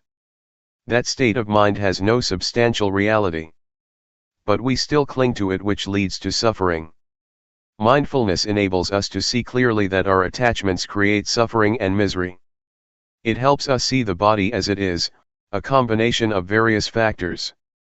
The fundamental elements that comprise the body are earth, fire, water, and wind. We can see clearly how these four fundamental elements make up the body. We can see clearly that the body is not self. There is no self in the body. It is just the combination of these four fundamental elements. Meditation will also enable us to see the nature and conditions of the body. All questions about the body will be solved and we will not have any questions anymore about it. The same goes for the mind, we will understand the mind with mindfulness. There are thousands of different mental activities of the mind mentioned in the Tripitaka, or the Buddhist canon. These can be understood by us, if our mindfulness is developed enough. During your practice, a lot of thoughts arise in your mind and you may often be disturbed by them. Once you know yourself clearly, you will see that suffering is caused by your attachment to thoughts and emotions. When we hear a noise, we react to it, we are attached to it, and we make judgments about it. The noise is good, the noise is bad. Whatever we see, whatever we have contact with, we always react to it and make judgments, good or bad, pleasure or displeasure, satisfactory or dissatisfactory. We are not aware that we should not be attached to these objects because they have no self, it is just a thought, not the self, and we should not make it personal. There is no person in that thought, but because of our ignorance, we grasp it and take it to be a person or make it personal by attaching ourselves to it. Mindfulness meditation helps us to see, to go beyond convention. Conventions are not the ultimate reality. They are what we assume them to be. You assume that this is good, that this is bad, I am the monk, you are the layperson, this is Guanyin Bodhisattva, etc. We are attached to convention and this makes us suffer. If we see the ultimate reality, we will see and understand that convention is just what we agree upon together. With this insight, with this understanding of conventional reality, suffering has no basis of existence. Suffering exists because we are attached to conventional reality. Once we have insight into conventional reality, and understand that it is not the ultimate reality, suffering cannot be sustained. This is the ultimate insight that we can attain if we develop enough mindfulness. The practice covers the whole aspects of the training according to Buddhism. According to Buddhism, there are three aspects of the training we call the threefold training: training in higher morality, training in higher concentration, and training in higher wisdom. When you practice and develop awareness, the awareness will keep you moral, because if you have awareness, you will not be inclined or tempted to conduct evil. Awareness will enable you to be calm and have a peaceful mind. And, obviously, awareness will bring you to wisdom, to have insight into the nature of reality. You can see that whatever object we have contact with, there is no real self, no independent or substantial self that we can attach to. This will enable us to see reality as it is, to see how impermanent it is, to see how suffering it is, to see that there is not a self that we can attach ourselves to. Everything will be seen under this framework as being impermanent, suffering, and no self. We see what is subject to impermanence, what is subject to suffering, what is subject to no self. We let it be as it is. We are not attached to it. These are the insights that we can gain from the practice. With the insights I mentioned to you, our lives will not be harmful to either other people or to ourselves, because there will be no base for hatred, greed, or delusion to exist. We know that there is no permanent self for us to attach to, so we will feel free, we will feel independent because we have nothing to be worried about. I can assure you that this practice is the way to the noble path, to a noble being, to a noble life. It will lead to the truth that can be shared by everybody, realized by everybody. It cannot be deceived or distorted because it is already inherent in all of us. There is a saying in Thailand that morality will bring us happiness, a peaceful life, and enlightenment. The morality that I mentioned can be achieved by being mindful, by cultivating mindfulness, and it can be assured by the practice that I suggest and instruct you in. Anyway, what I teach is from experience. What I say now may repeat what I said before. It may not flow vertically or continuously, but it is the experience that comes from my heart and can be shared by anybody who practices. Enlightenment means there is no self to suffer, the self vanishes, so there is no base for suffering to exist. We do not need to act out of desire for enlightenment. We just practice, simply practice, and realization will come to us naturally because we carry out our actions. We make the cause and the outcome will take place independent of our desire. Enlightenment has to take place because we have created its cause. According to the law of causality, once we do this, that will happen whether you like it or not. So, you just practice. Action is called karma. If you do it this way, it will lead to the result which is independent of our desires. It just happens. Enlightenment that is not experienced by us is just convention, just a concept, even if you call it by other names, no suffering or freedom. Anyway, the point is that we just try to reach the state of no self where there is no suffering. If there is self, suffering can happen. If there is no self, suffering cannot be sustained. It is not desire because enlightenment is already in ourselves, hell and heaven are already in ourselves, everything is in ourselves including enlightenment and the path. So it is not something out there to be desired or grasped. You need not think about it. You can realize it if you practice enough. For example, does anger last? No. Have you ever acted out of anger? Yes. When you get angry and you fight back, anger fades away and is replaced by sympathy or guilt. So, you can see that anger has vanished and was transformed into other kinds of emotions. The same also applies to suffering.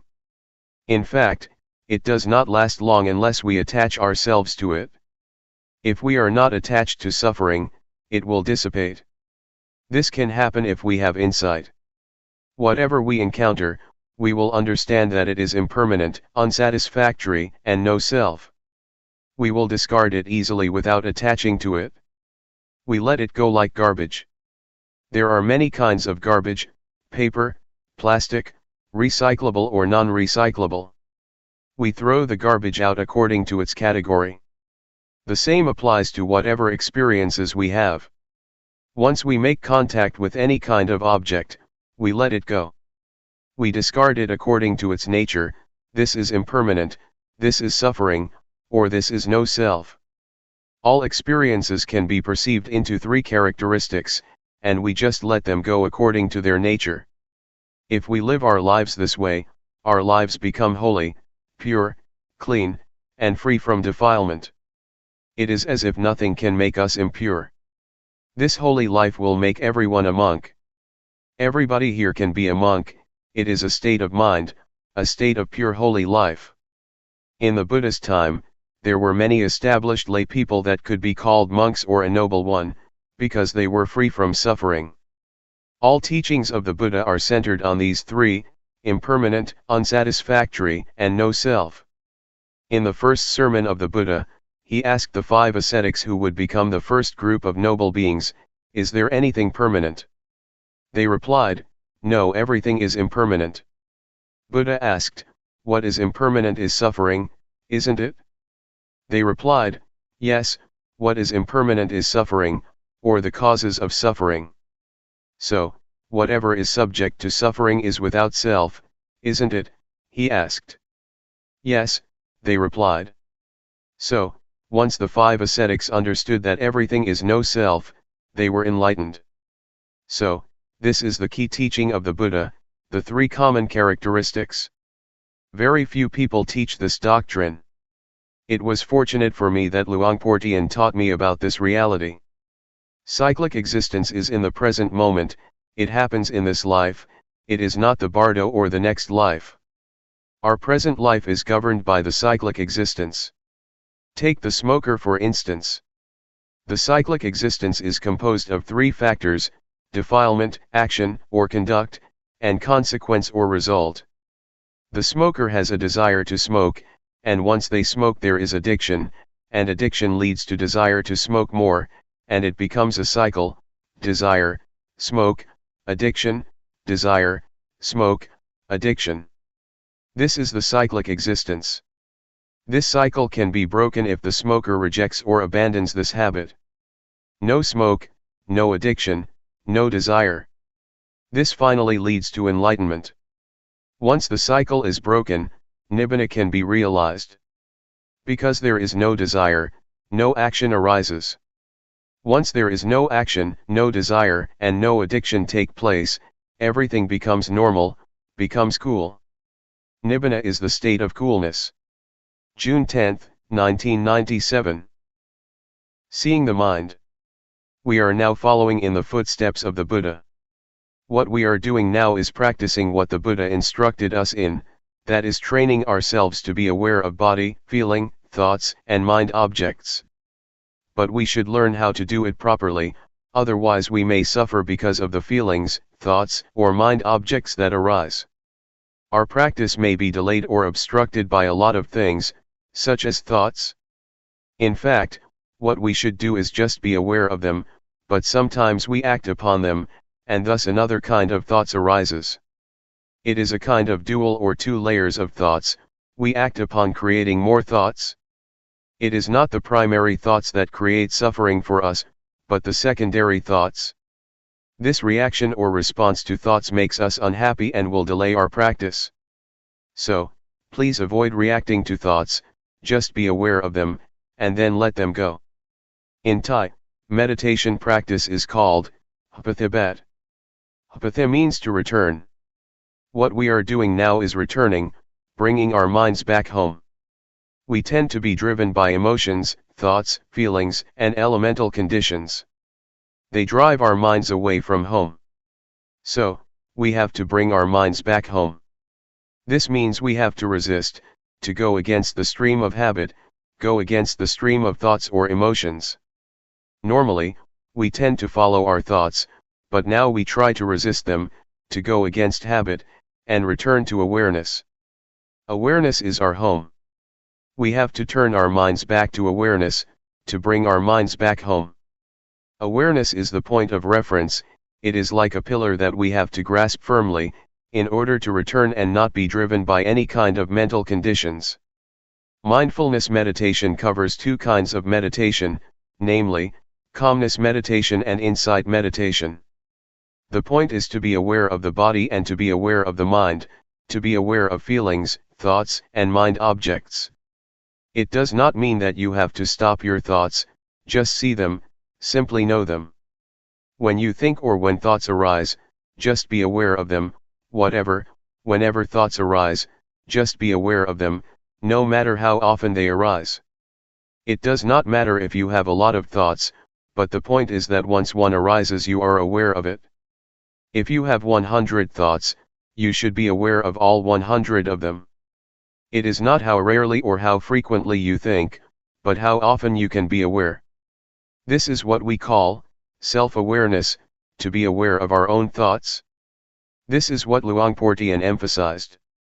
Do not be worried if you have a lot of thoughts. What you should do is be aware of whatever or whenever thoughts arise, that is all. That is the practice. If we want to attain calmness or peace, we may try to stop our thoughts or stop the thinking process, this will lead us to the calmness meditation. It will bring us only calmness and peace to our mind. This practice is like putting a stone on top of grass. The grass cannot grow. But once you move the stone, the grass will grow again. So, this kind of calmness meditation is beneficial only when you practice it. When you stop practicing it, your mind will be the same as before. So, we are not going to do that. What we are going to do is not to stop thinking but to be aware of it, to be familiar with our thoughts. The more we are aware of our thoughts, the more we are familiar with them. We will be so familiar with them that we can point our finger at them, and tell them that we will not be their victims again. We will not follow them again.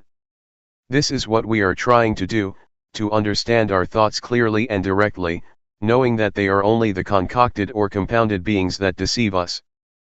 But once we know this clearly, they cannot deceive us anymore, and we become their masters. We will understand that thoughts are not self, they are just the result of the concocting mind. Many practitioners or meditators may at one point be overwhelmed by various kinds of thoughts. It is like an army of thoughts is bombarding your mind. You may encounter this experience. You may feel bad, but if you keep being aware of whatever thoughts that arise, at a certain point you will suddenly become face to face with the thought. You will see clearly that it is not self, that it is not yours. The thought is there, but we do not make it personal anymore. It is not me and mine, it is not my thought, the thought is not me, it is out there, and we are not going to identify with it anymore. At that point, the thought will have no foundation to stand on to exist. It will vanish, it will dissolve. All thoughts will be dissolved instantly. This is what I call victory of the practitioner. I experienced this kind of victory, and there is nothing else except this kind of victory. I cannot explain more than this, but to ask you not to be discouraged by being bombarded by a lot of thoughts. Keep firm, stay with the awareness, with the knowingness, and then you may be able to overcome it. If you follow my instruction and are aware of body, mind, feeling, and mind objects, all of you will go straight to the target, to the end. So, keep knowing these four aspects of reality. You will gradually understand the nature of these realities, and you will be able to realize that once you hear a sound, it is just a sound you hear.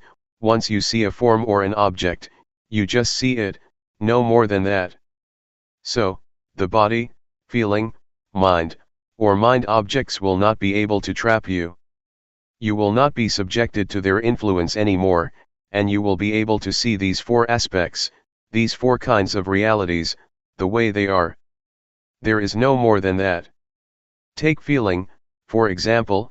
If you are not aware of it, once one arises, it will not be just a feeling. It will be more than that. You will judge this feeling. Is it good? Is it bad? A lot of convention, a lot of values will come into play because you are not aware of the feelings.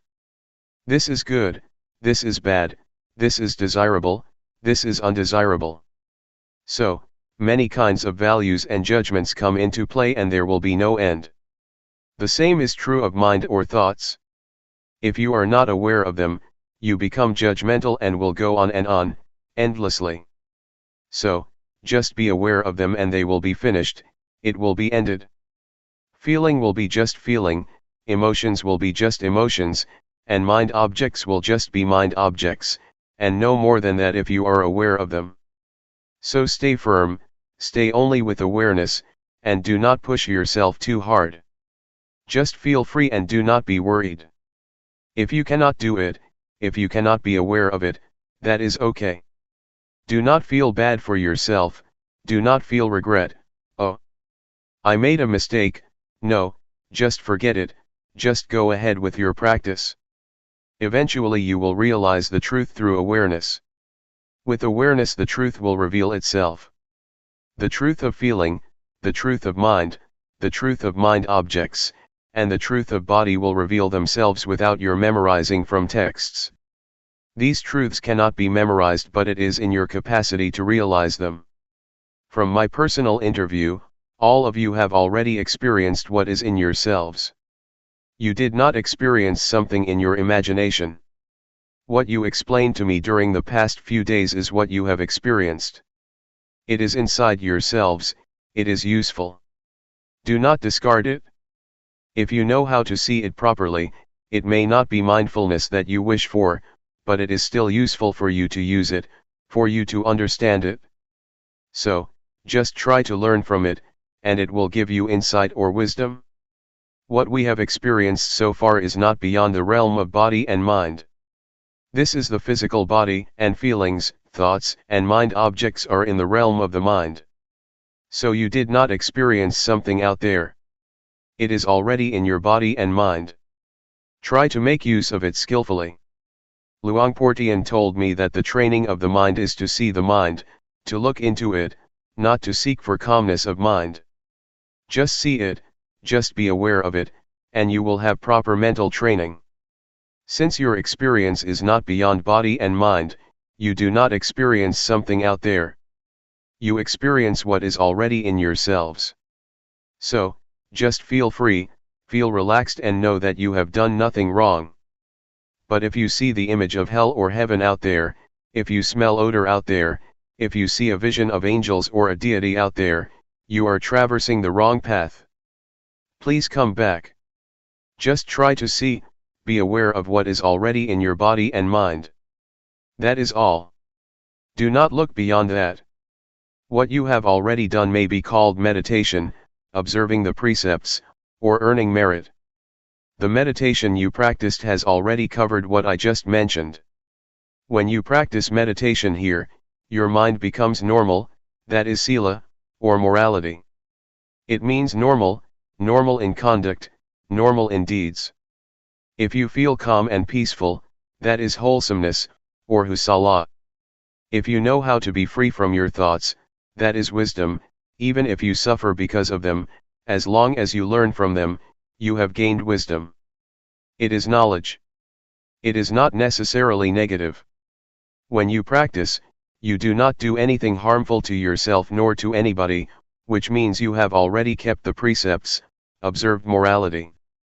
So, morality, concentration, wisdom, wholesomeness or merit, have already been developed from your practice.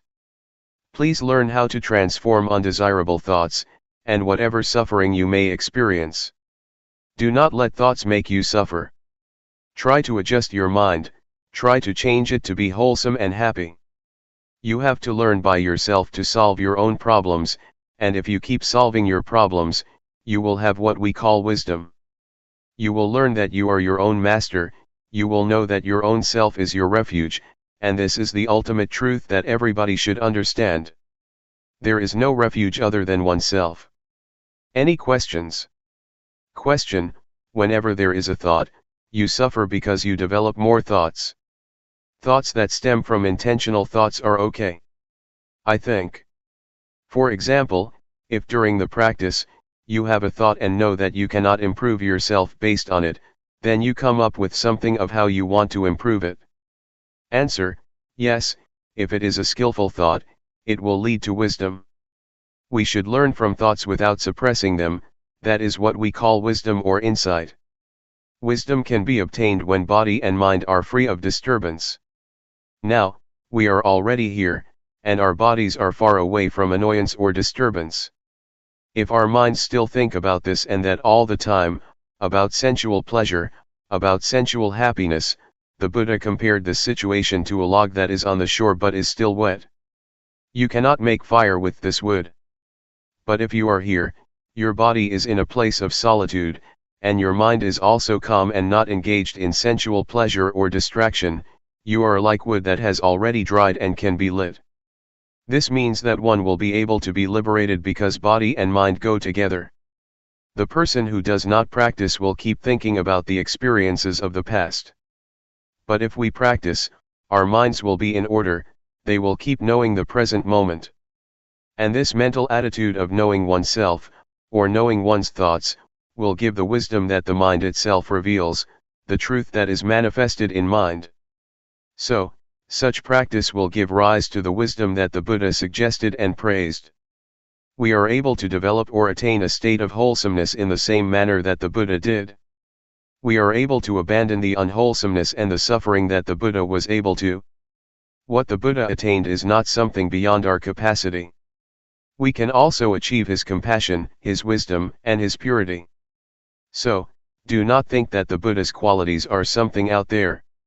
It is already in our capacity to develop them if we practice constantly. If we practice hard enough, his compassion, his wisdom, and his purity will be shared by us. Mindfulness meditation leads everybody to the same goal, just like Route 301 led everybody here. Anybody who practices mindfulness meditation will realize the same thing, the same wisdom. It does not mean that the Buddha knows one way, and the noble beings know something different. They know the same thing because they use the same road. Mindfulness meditation is the most important road to liberation. What we have practiced now is not a waste of time. Even though you have not attained wisdom yet, what you have done will produce results. You are going to create a karma, or conduct, that produces results. For example, when you raise your hand you become aware of it, such awareness will not vanish. It will accumulate and it will enable you to attain something. So, keep practicing even if you do not gain insight during this 7-day retreat. That is okay, just never mind. Please continue your practice after the retreat, and it will certainly produce results. Question: could anyone reach liberation during this lifetime? Does it depend on the amount of effort you put in the practice? Is it hindered by the sankhara that you have accumulated? Answer: yes. It is possible for a person to achieve liberation, if one practices the Dhamma or the teaching that the Buddha suggested. That is to develop or train in a higher morality, in higher concentration, and in higher wisdom. We are capable of reaching that point. It is not necessarily obstructed or hindered by past actions. If we practice in the present life, we are able to liberate ourselves.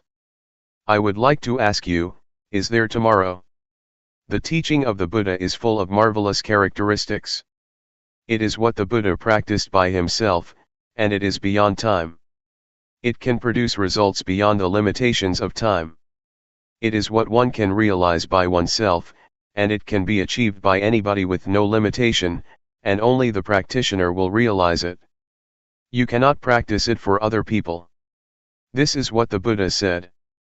There is tomorrow, but we do not know what the chances are for tomorrow, and we cannot do anything about tomorrow. What we can do is today. The past, or yesterday, is already gone and we cannot do anything for the past. What we did in the past is already in the past, we cannot do anything else now. So only today can we do something. Please try to make an effort to improve today. Do not pay much attention to tomorrow or to yesterday. Question: can we teach what we have learned to other people? Answer: we teach and we share what we already have. If we are compassionate enough, we teach compassion. If we are kind enough, we teach kindness. So you share what you have already attained or teach it to other people. There are many things that we may not have achieved yet, but we are able to do that.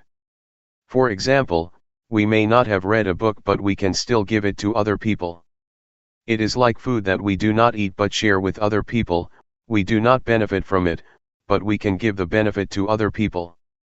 We just try to help as much as we can. If we find children in trouble, we should try to help them as much as we can. There are many levels of Dhamma. If you live your life according to the moral precepts, you do not harm anybody, you do not kill, you observe the 5 precepts, you have already attained some level of Dhamma. So you can teach if you behave properly. But for the higher levels of Dhamma, one has to attain some level of insight in order to teach other people, but in reality nobody can teach anyone, we can only teach ourselves. Question: I have a question on seeing thoughts. Over the years, I have been practicing, worrying over the quality of thoughts. Thoughts can be strong and there may be many thoughts coming. I am wondering, if, over time, as I keep practicing, will the nature of my thoughts change so they are not as strong, not as quick, or will you just see the thoughts and they will improve? Answer: yes. The unintentional thoughts or undesirable thoughts that cause suffering will change. Their nature will change if you keep looking at them, and at the same time you may be more adept at looking and seeing. Your capacity to look and the nature of thoughts will both change, and your unintentional thoughts will improve. Everything is subject to change, even hatred, greed, and delusion will change if there are sufficient factors to produce the change. It is the law of nature that everything is subject to change, because everything depends on various factors. Luangpor Teean once made an analogy of the state of enlightened mind. An enlightened mind will not hold on to or attach to sensual pleasure, or anything that causes suffering. You just let it pass, let go of it. But if you are an ordinary person, you just grasp this greed, hatred, or sensual pleasure. Even if this is the anger which causes suffering, we still grasp it, and we enjoy it, enjoy getting angry. So, this is the mind of general people who never practice, they cling to happiness and suffering. People do not turn away from suffering, they cling to it and do not let it go. I ran a summer camp. The small novices had a quarrel and wanted to fight with each other.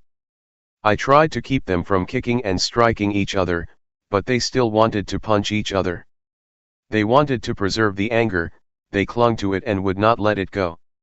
So, this is the state of ordinary minds, of ordinary people. When the eyes of the enlightened one make contact with a form, a visual object, to see is just to see, there is no clinging to the form or to the visual object, it just falls down and suffering cannot exist. There is no attachment to the eyes or to the mind. But for ordinary minds, once the contact has been made, they cling to the noise, to the object, and cannot let them go. In fact, Luangpor Teean compares it to clay. If you throw it at a wall and it sticks, it is like an ordinary mind, you cannot let it go. You just think about it over and over, and you become happy or suffer. But for the enlightened mind, it is like dried soil, you throw it and it never sticks to the wall but just falls down. You just see it but nothing happens.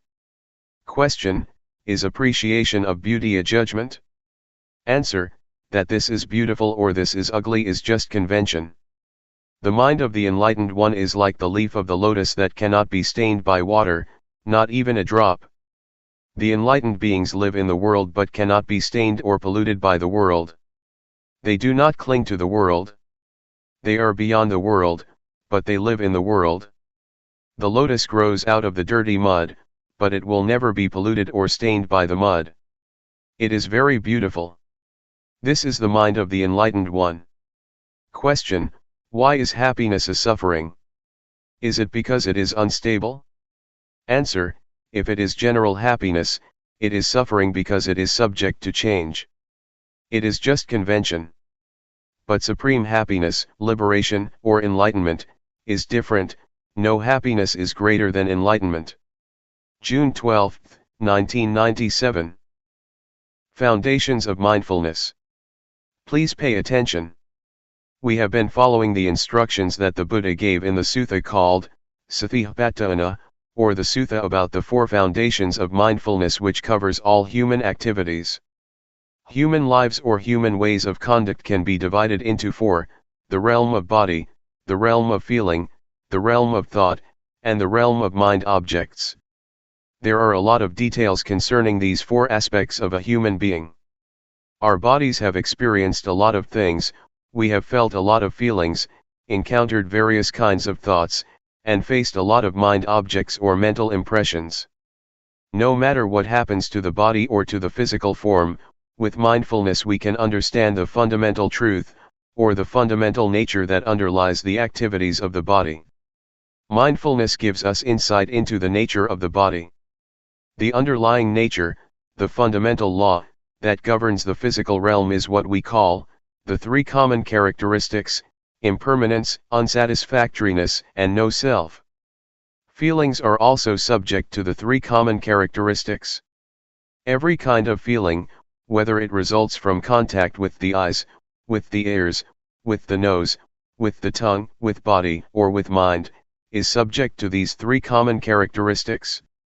Ultimately, feelings have no self. We cannot take them to be a self or a person.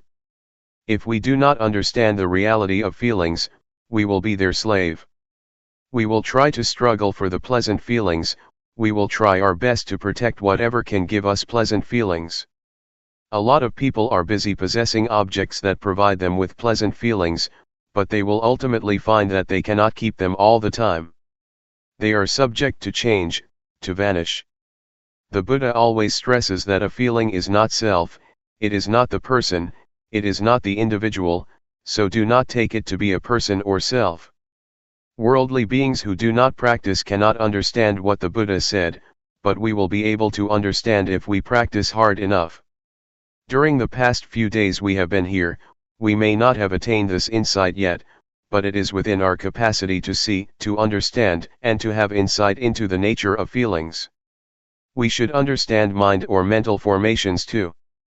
Thoughts, or mental impressions, are very important because if we are not aware of our thoughts they will give rise to anger, hatred, and delusion. They will give rise to pleasure, pain, sorrow, happiness, and a lot of conventions. Law, rules, regulations, and all sorts of things will come into play and your thoughts will proliferate without end.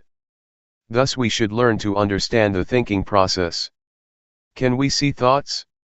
Can we know the thoughts that arise in our minds?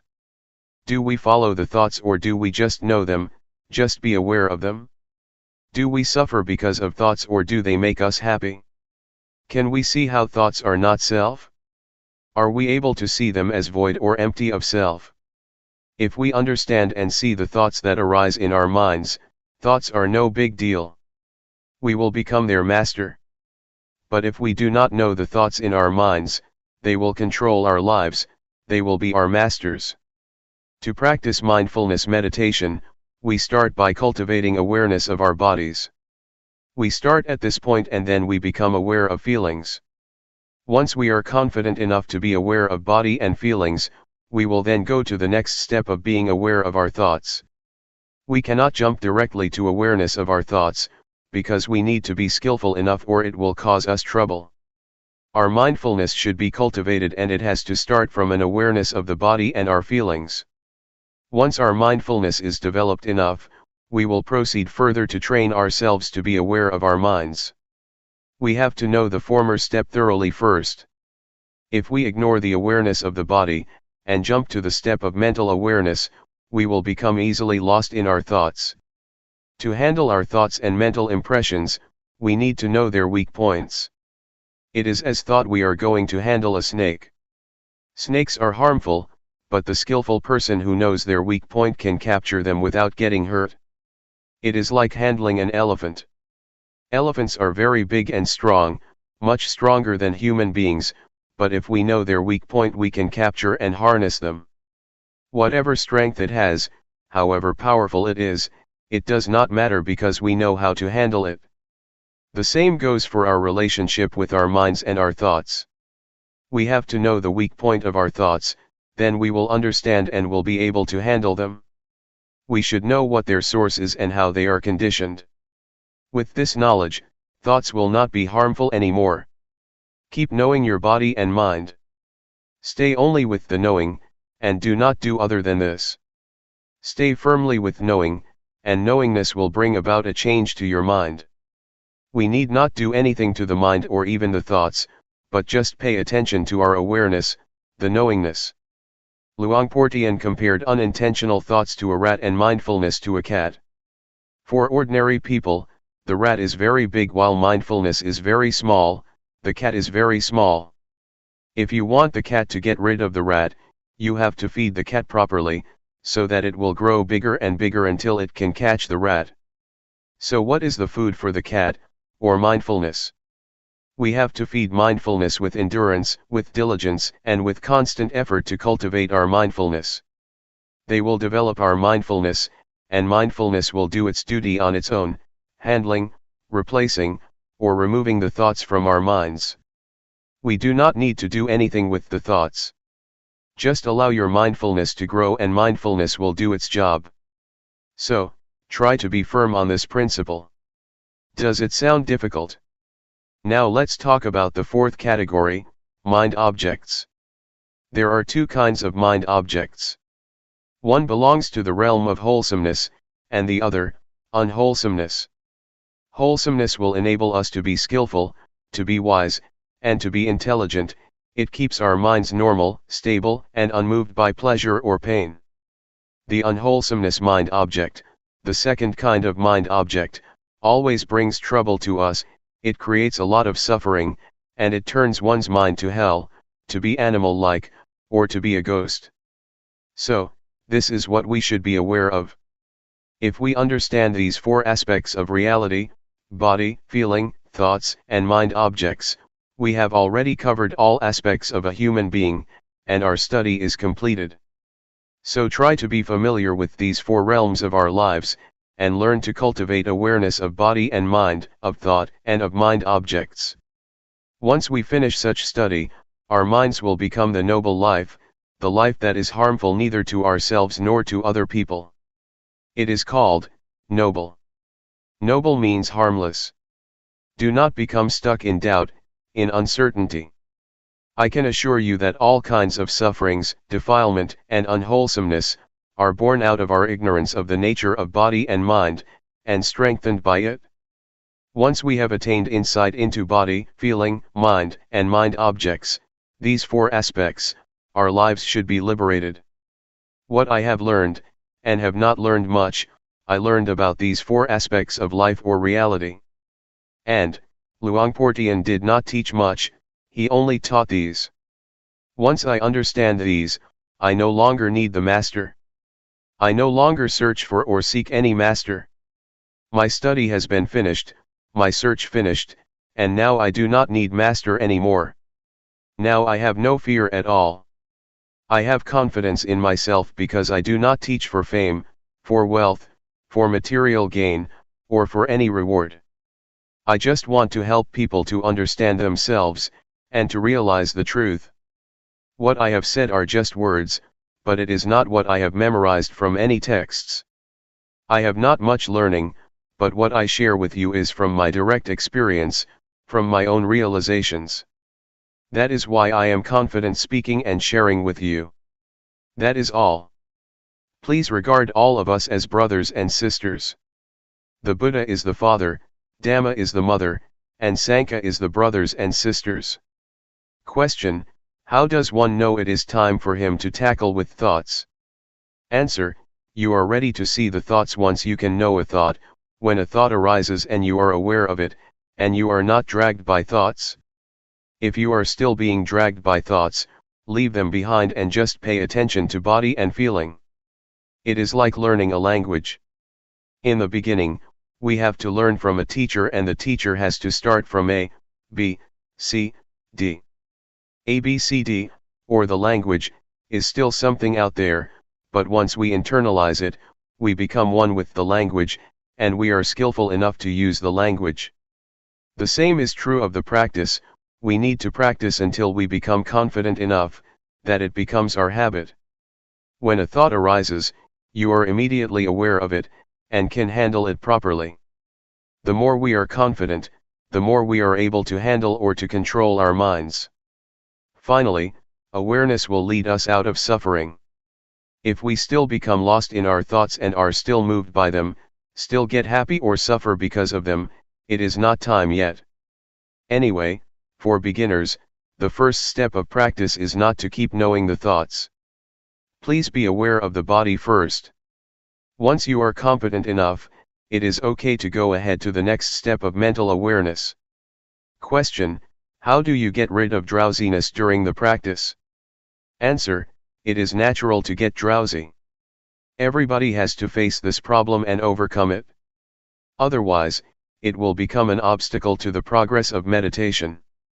Drowsiness is caused by the laziness of your mind. We should activate it. Try to give our mind a job to do. Pay attention to external things, so that it becomes activated again, or change your posture, or feel the vibration of your body. When I started the practice, I kept a bucket of water near me. When I felt drowsy, I used the water to wake me up.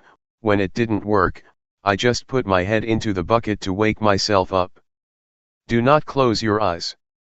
Do not yawn, close your mouth and resist yawning. Make your movements stronger, smile, refresh yourself, and feel confident and courageous. Defeat it and subdue it. There are 5 hindrances that obstruct us from making progress in our spiritual activities. The first one is drowsiness, the second is restlessness or agitation, the third is doubt, the fourth is sensual desire, and the last is ill will or hatred. Drowsiness is like indolence, restlessness is like mischief, naughty, or stubborn, doubt has a nature of no self-determination or no resolution. These are the 3 dominant qualities of the mind during our progress. What the Buddha said is already in ourselves. He taught our reality. Question: on the conventional level, we have a saying, follow your heart, not your mind. Answer: it is the wholesomeness in our mind and in our hearts that tell us what we should do. We should transform anger to compassion, suffering to happiness, and agitation to peacefulness. It is wisdom that tells us what to do. If we know this is good or this is bad, if we know this is harmful or this is not, we do what is good and unharmful. I do not know whether you call it heart or mind. Just follow it. Question: just follow it and act on it? So it will not create any cause and effect? Answer: oh, sure, if it is a good cause, if one is mindful, if it is not harmful to oneself and others, it is a good karma. If it is harmful to oneself and to others, that is a bad karma, a bad deed. Question: should we just follow the middle path, if we are not sure whether it is a good cause or not? Just sort of ignore it and not act upon it? Answer: don't worry whether it is from mind or from heart. If you know it is harmful, avoid it. If it is good, act on it. We do not know, and we do not have such an expression in Thai, at least not one that is popular among the Buddhist monks. We often follow the heart and create a lot of problems. It is a different cultural orientation. Question: how does mindfulness work? Answer: you will realize it after you see it very often. You will realize, oh, it is like this.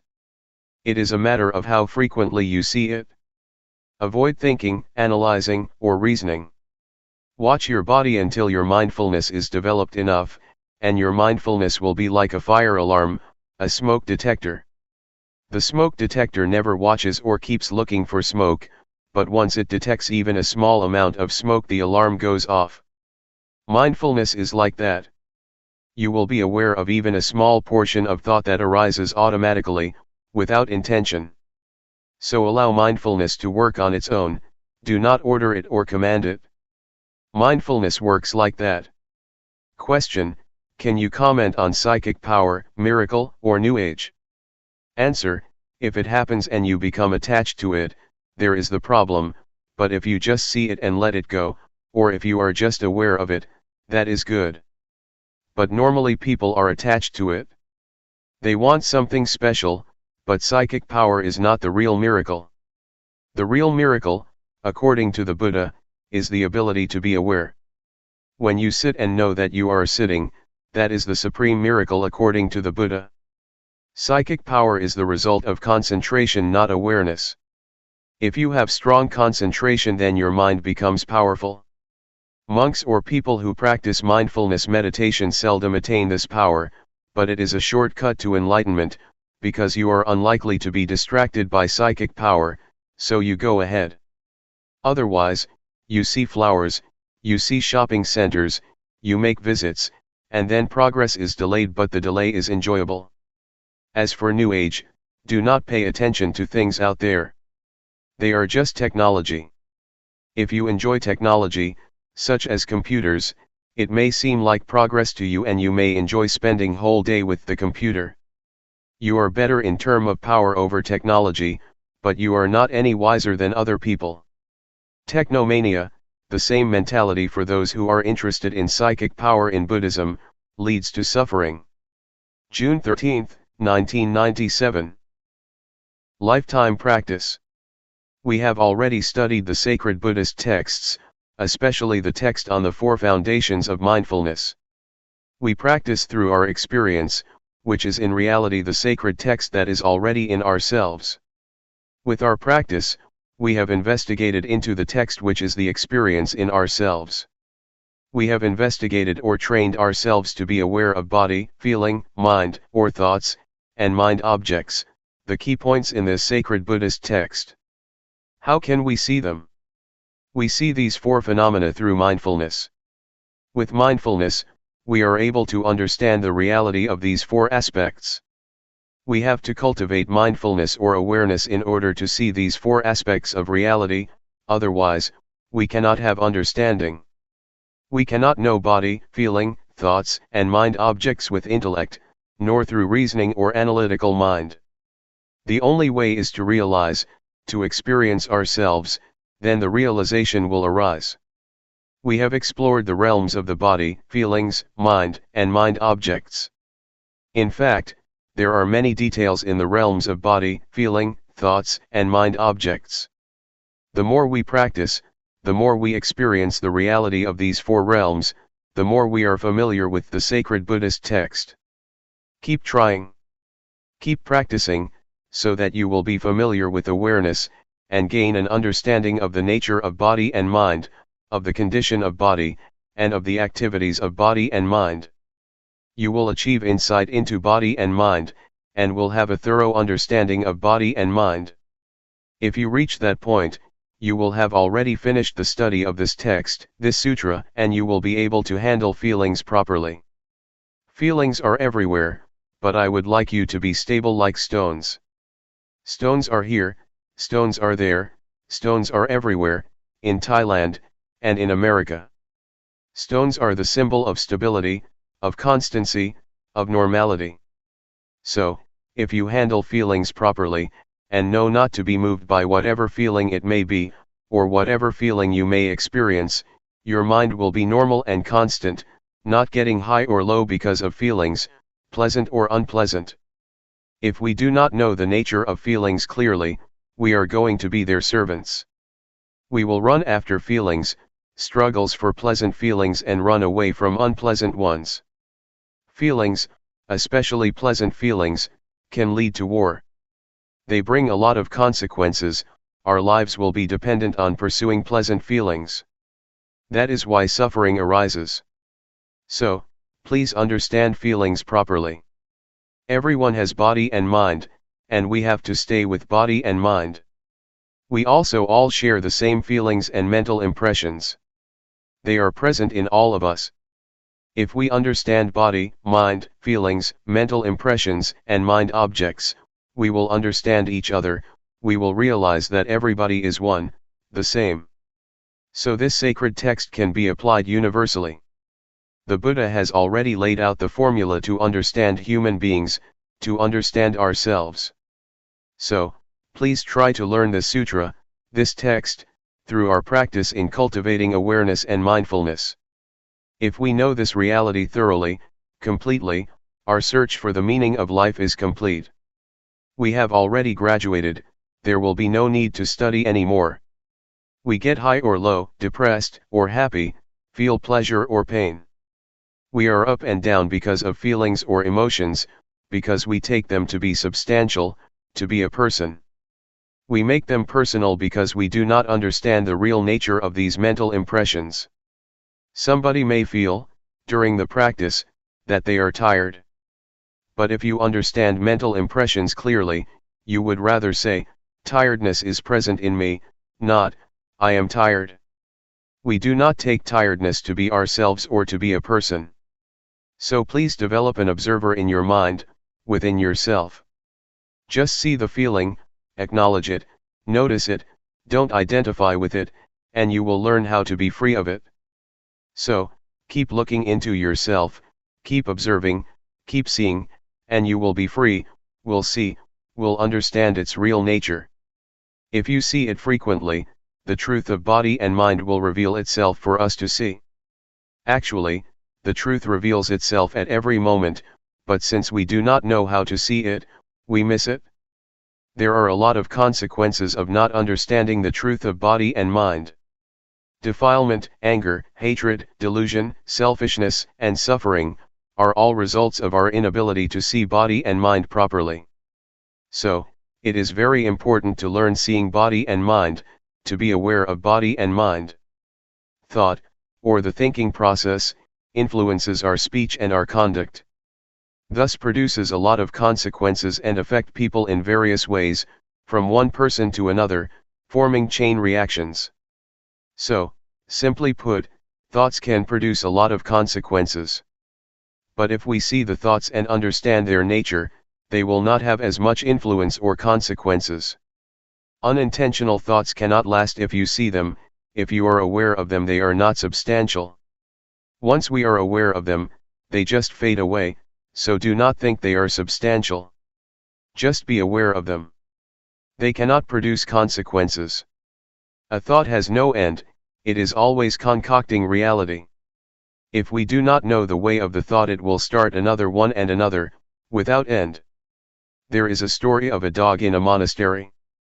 Sitting under the staircase, the dog saw a monk returning from the alms round with food. It thought the monk very lucky because he could get food easily. After finishing his breakfast, the monk gave the leftovers to the dog. The dog had the idea that being a dog is even better, it can have food easily without having to go through the village.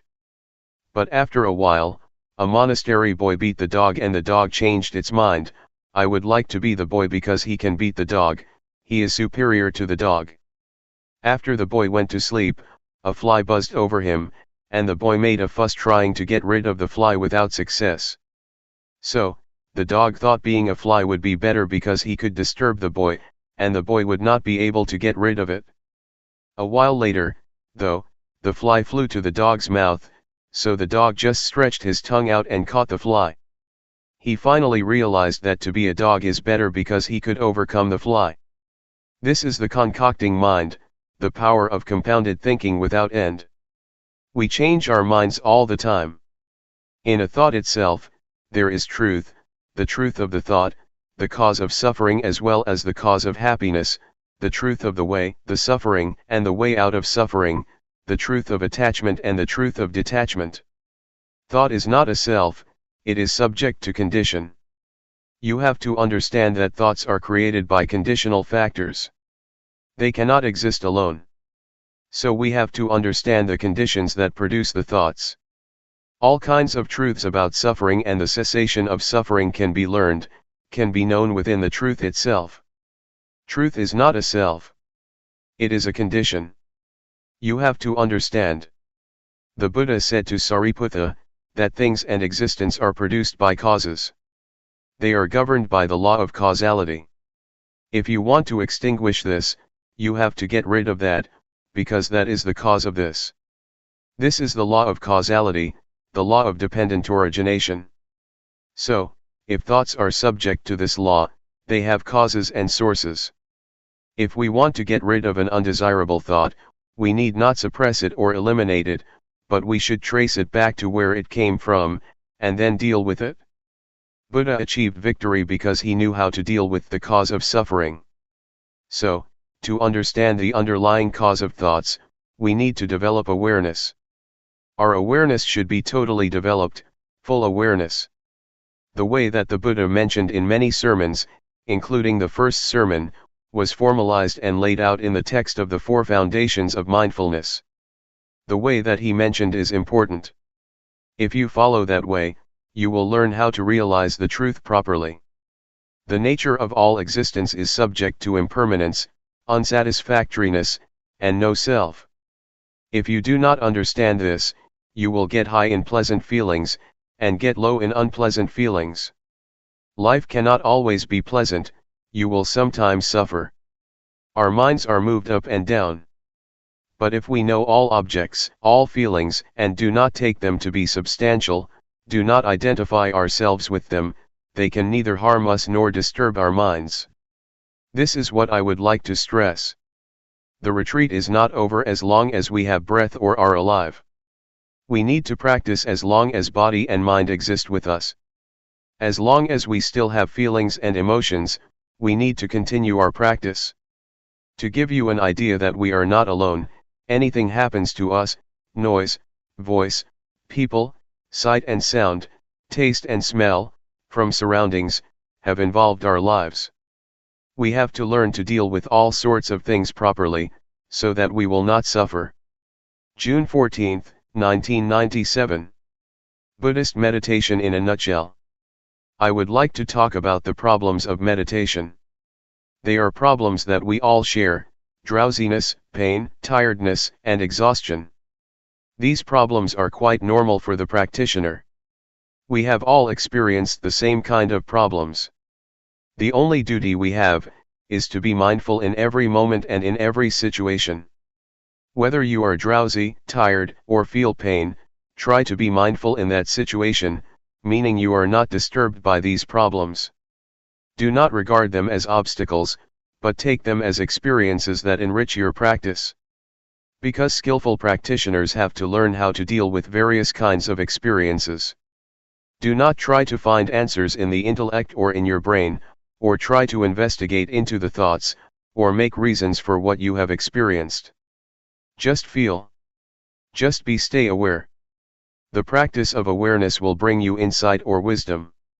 It is the wisdom that is not the result of intellect or rationalization, but of repeated practice. This kind of wisdom enables you to understand the nature of reality. And the practitioner who concentrates on this kind of practice, will obtain wisdom in return. This is what we call wisdom resulting from practice, not from intellect or from memorization. There are 4 kinds of objects that you should be aware of. The first is the body. The second is the feeling or sensation: coldness, heat, happiness, suffering. These are all in the realm of sensation. The third is thoughts, and the 4th kind of object is what we call mind objects. Mind objects mean the states of the mind or mental qualities. They include 5 hindrances: sensual desire, ill will, sloth, anxiety and doubt, and 7 factors of enlightenment: mindfulness, truth investigation, effort, zest, calmness, concentration and equanimity. Be it a wholesome or unwholesome object, just be aware of it. So train yourself to be aware of these four objects over and over. If you are not mindful, the body will bring you suffering and a lot of problems, feelings will create a lot of problems for you, as will thoughts and mind objects. So, it is crucial for us to be mindful with respect to body, feelings, mind, and the mind object. And this will give you insight. The more you are aware, the closer you are to insight. That is why we call this practice insight meditation, the meditation that brings you insight. The first level of the enlightened one is called Sotapanna. It means one who has entered the stream of enlightenment. The first level of the enlightened one is one who is free from or lets go of the first three fetters. The first one is a false view of person or false view of self. It means the view that this body belongs to me. This body is me, this body is myself. You take this body as me or mine, or take me as being in the body, or take body as being in myself. You take this body as substantial. But, if you attain insight into body and mind from this method of meditation, you can liberate yourself from this false view of self. The second fetter is uncertainty, skeptical doubt. Once you have realized the true nature of body and mind, you achieve insight or wisdom and you have no doubts about the practice or about the proper way of meditating. The third fetter is attachment to form, to rituals, to legalities, or to the rules. This practice is good, is correct, that practice is not good, not correct. This rule is okay, that rule is not okay. This etiquette is good, that etiquette is bad. These are what we call attachment to the rules and rituals. If we see the true nature of all things clearly and achieve insight of the true nature of all things, we will be able to go beyond this concept of right or wrong. The objective of insight meditation is not to gain psychic power of telepathy, to penetrate anyone's mind, to fly in the air, or to go underground. Those are not the objects of meditation. The objective of Buddhist meditation is to have total awareness of body, of feelings, of mind, and of mind objects. Such awareness will give rise to insight. The first step of insight is the insight into body and mind. With this insight you know without doubt what body is, what mind is, what the nature of body is, what the nature of mind is, what the disease of body is, what the disease of mind is, what causes suffering to the body, what causes suffering to the mind. This is the insight into body and mind. And once you achieve this insight, your practice will go on to the next step of the practice, learning to be aware of thoughts. In the beginning, as I suggested a few days ago, you should just be aware of your body. Do not mind your thoughts. Just leave whatever thoughts arise behind. But once you get insight into body and mind, you have to practice the second stage of being aware of your thoughts. Yet, to be aware of your thoughts does not mean that you have to investigate them. Just see them, register them, and then turn your attention to the practice of body movement. Do not bargain or negotiate with your thoughts, not try to find the motive or reason behind them, do not ask yourself why you have such thoughts, why your thoughts are unwholesome. Not at all. Just be aware of them and come back to the practice. From this second step of practice, another kind of insight will take place. With this insight, you can go straight. The truth will reveal itself and you will see things clearly without using analytical thinking. You just see it and understand it. So, it is as if you go straight without interruption. Once you achieve a certain kind of insight, you will be able to look back and see what you have already passed. I would compare it with my walk here from the pond. I just go straight from the pond to this hall, and when I turn back I can clearly see everything that I have passed. This is the state of the mind that gets you insight. Is it difficult to understand? This practice which develops mindfulness, is the practice that includes all kinds of training. In Buddhism we have three kinds of training. We call it threefold training: training in higher morality, training in higher concentration, training in higher wisdom. With this practice you will go through the threefold training, because with mindfulness you observe morality, mindfulness also gives rise to concentration, and later wisdom arises from the practice. Once you achieve the insight that I mentioned, you will have no doubts about evil or goodness, and you will have no doubt about religion, what Buddhism is. You will have no doubts because it is clear to you, and there is no need to ask yourself what you have achieved. It is as if you take breakfast or lunch. Once you are full, you know you are full. You do not need more food. It is a realization nobody needs to confirm for you. You can confirm it for yourself. It is all right or good for you to experience drowsiness, frustration, and anxiety, because they help you learn. They come for you to see them, and the more you see them the more you will understand, just as the more often I see you the more I know you. I cannot mistake anybody for you. Once these mental qualities appear to you, do not be lost in them. Try to see them, do not identify with them, but see them, observe them. And the more you see them, the less likely they are to disturb you. They will gradually fade away. July 8, 1997. Insight Meditation. It's time to give a talk to complement your practice. We are practicing meditation to develop mindfulness, according to the system that the Buddha developed. This system of practice was not invented by Luangpor Teean or by anybody else, but was developed thousands of years ago by the Buddha. It is called insight meditation or Vipassana meditation. It is different from the calmness meditation, that was developed even before the time of the Buddha. The primary aim is to develop insight through mindfulness. The mindfulness that we experience or have already developed, is the same mindfulness that the Buddha experienced. And the body that we are going to be aware of, is not different from the one that the Buddha used as an object of meditation. The feelings or the sensations that we need to be aware of are also the same that the Buddha meditated on. And all the hindrances that we encounter, be it anxiety, uncertainty, indolence, anger or sensual desire, are also the same that the Buddha faced and overcame.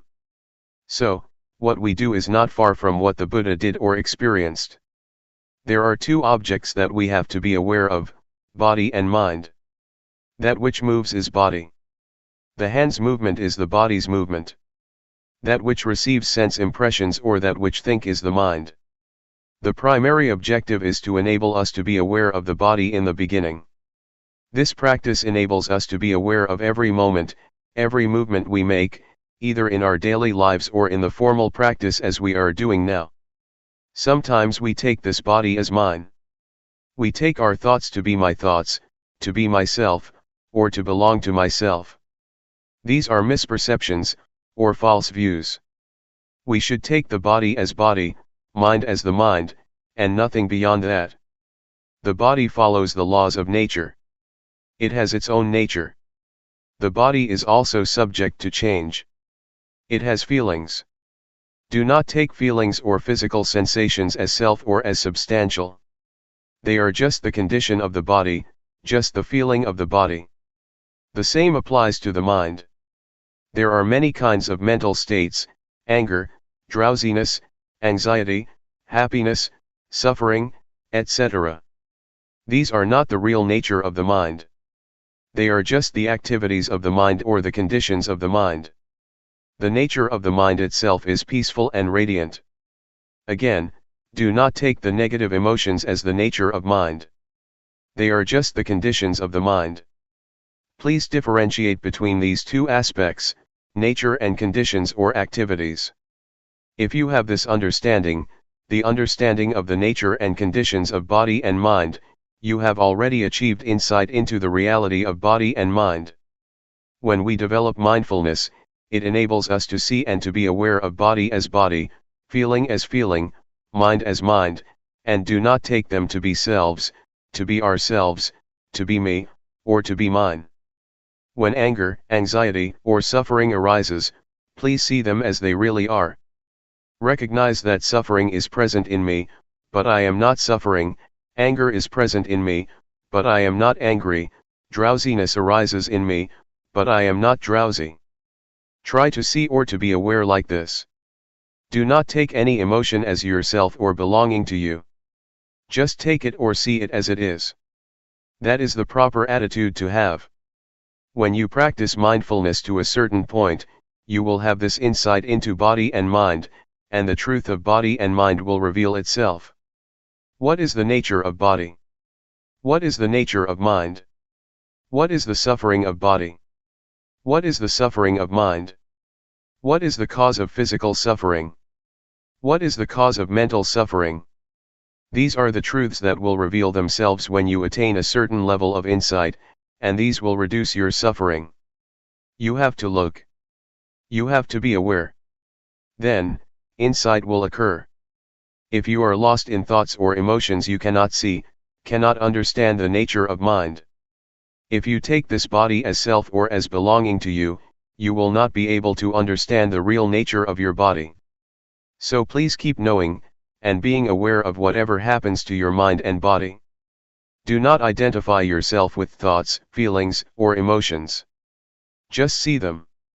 When you are aware, you will realize that the mind is impermanent, it is subject to suffering and it is not self.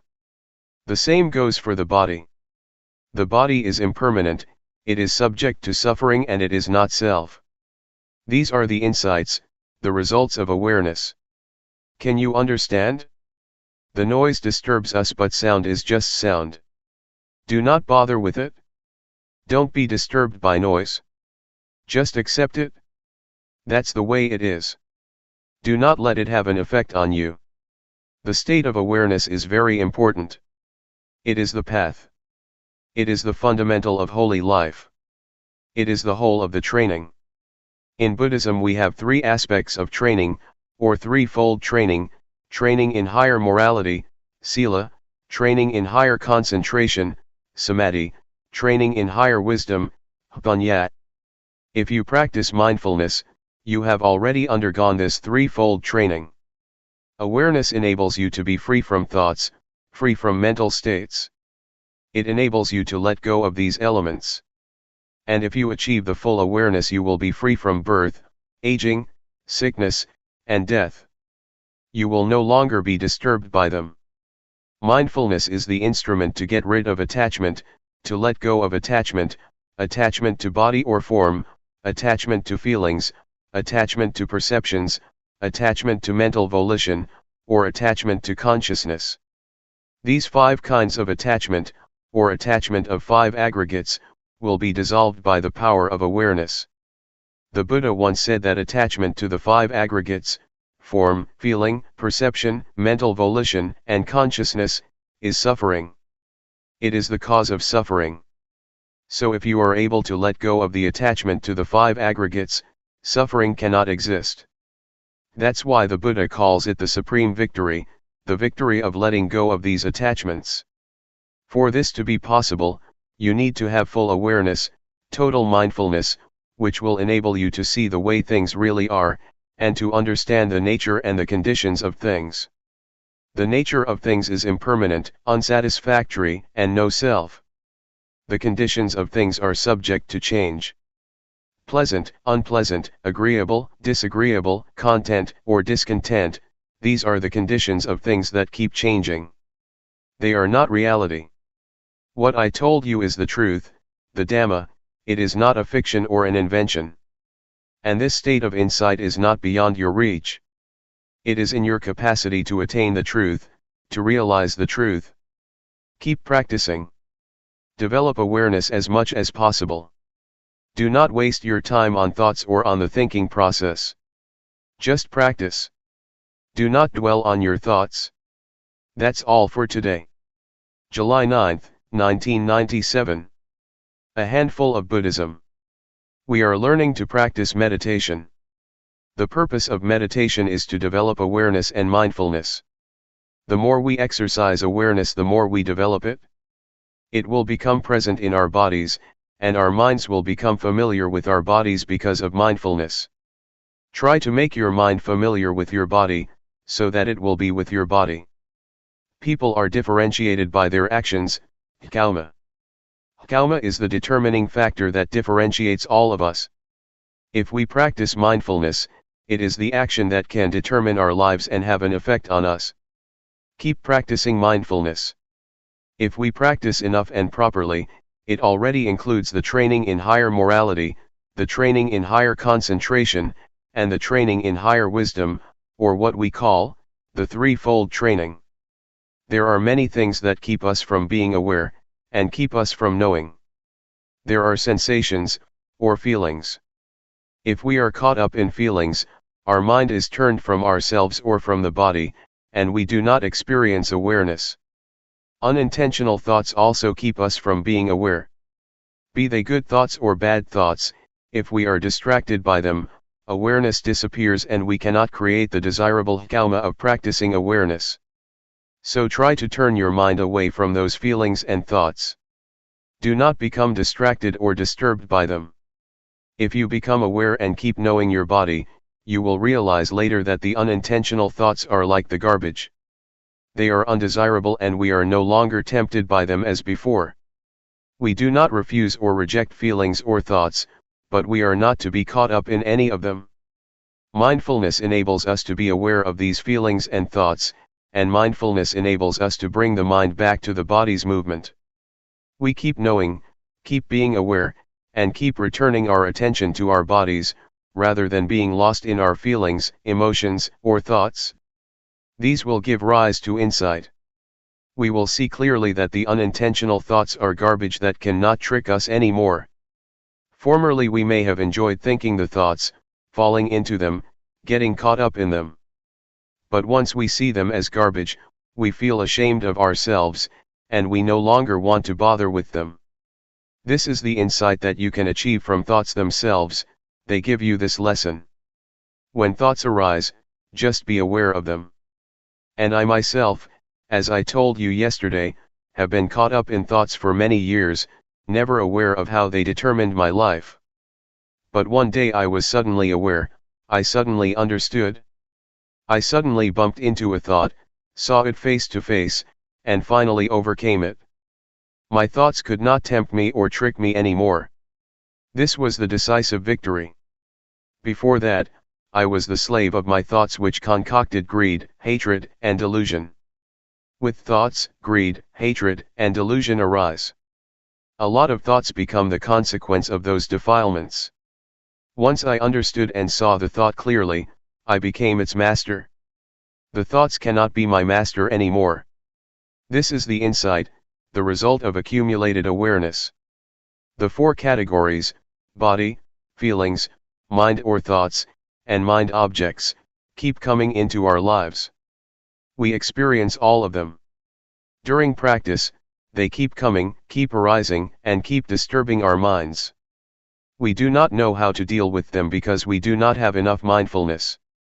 But if our mindfulness is strong enough, they just come for us to learn and see their nature clearly, to see that they are temporary states of mind.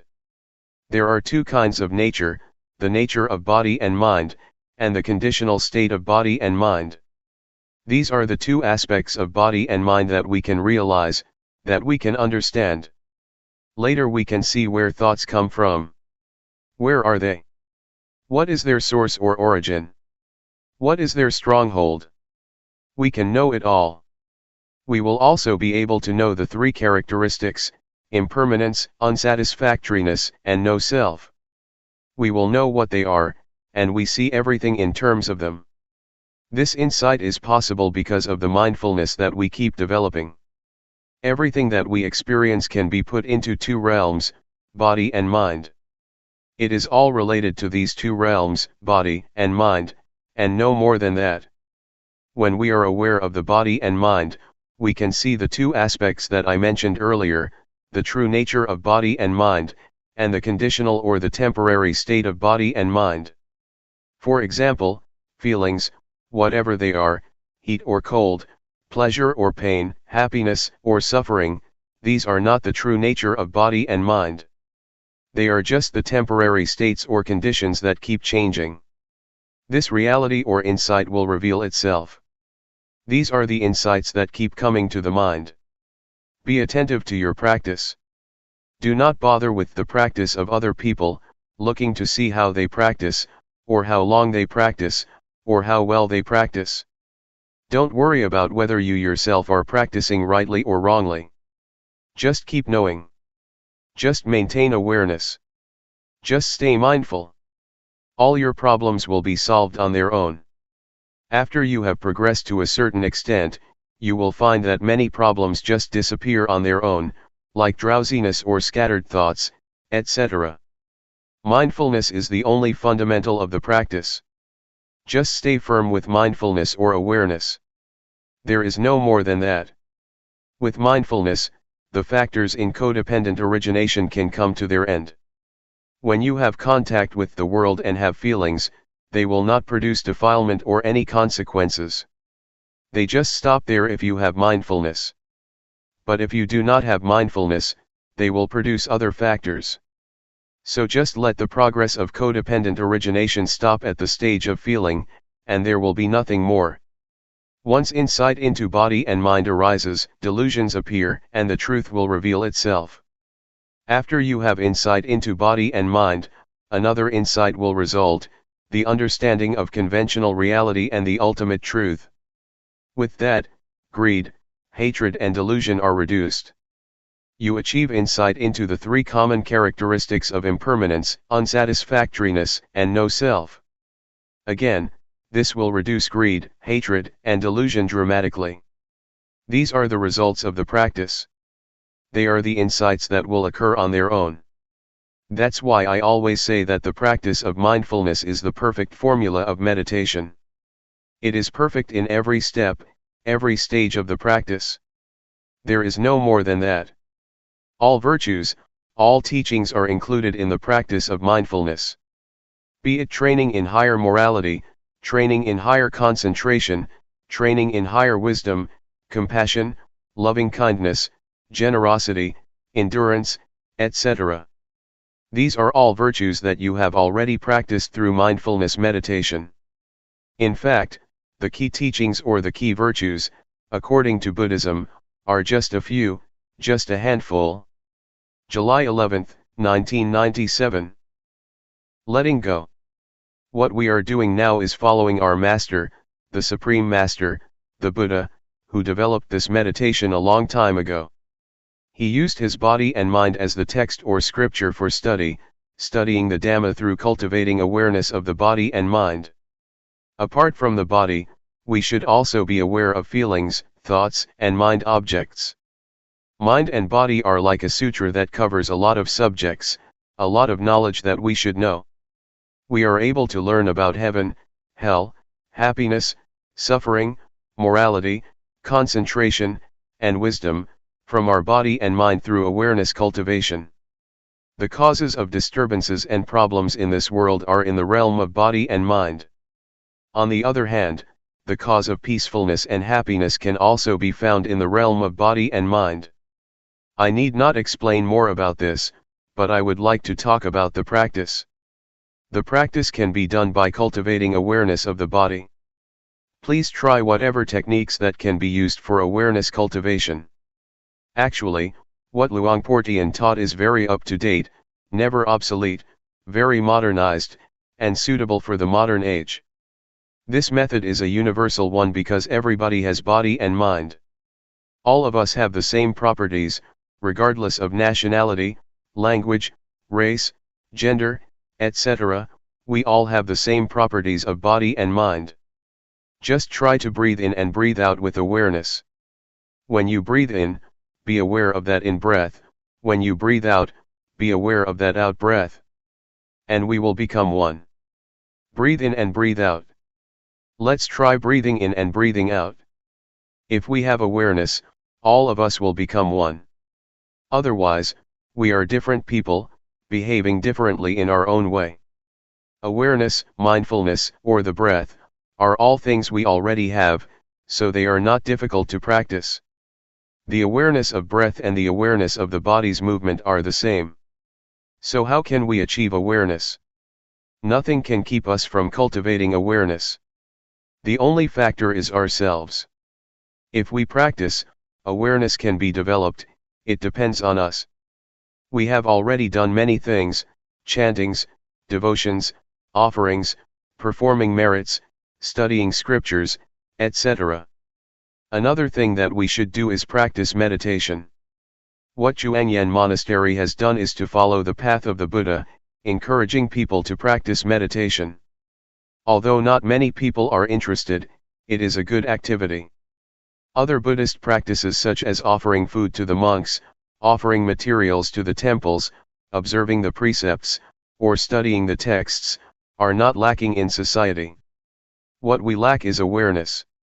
We have problems regarding the body and mind. We suffer because of body and mind. Greed, hatred, and delusion arise because we do not know how to deal with body and mind properly. For example, delusion occurs when the eyes or ears make contact with a sight or sound, and we are not aware.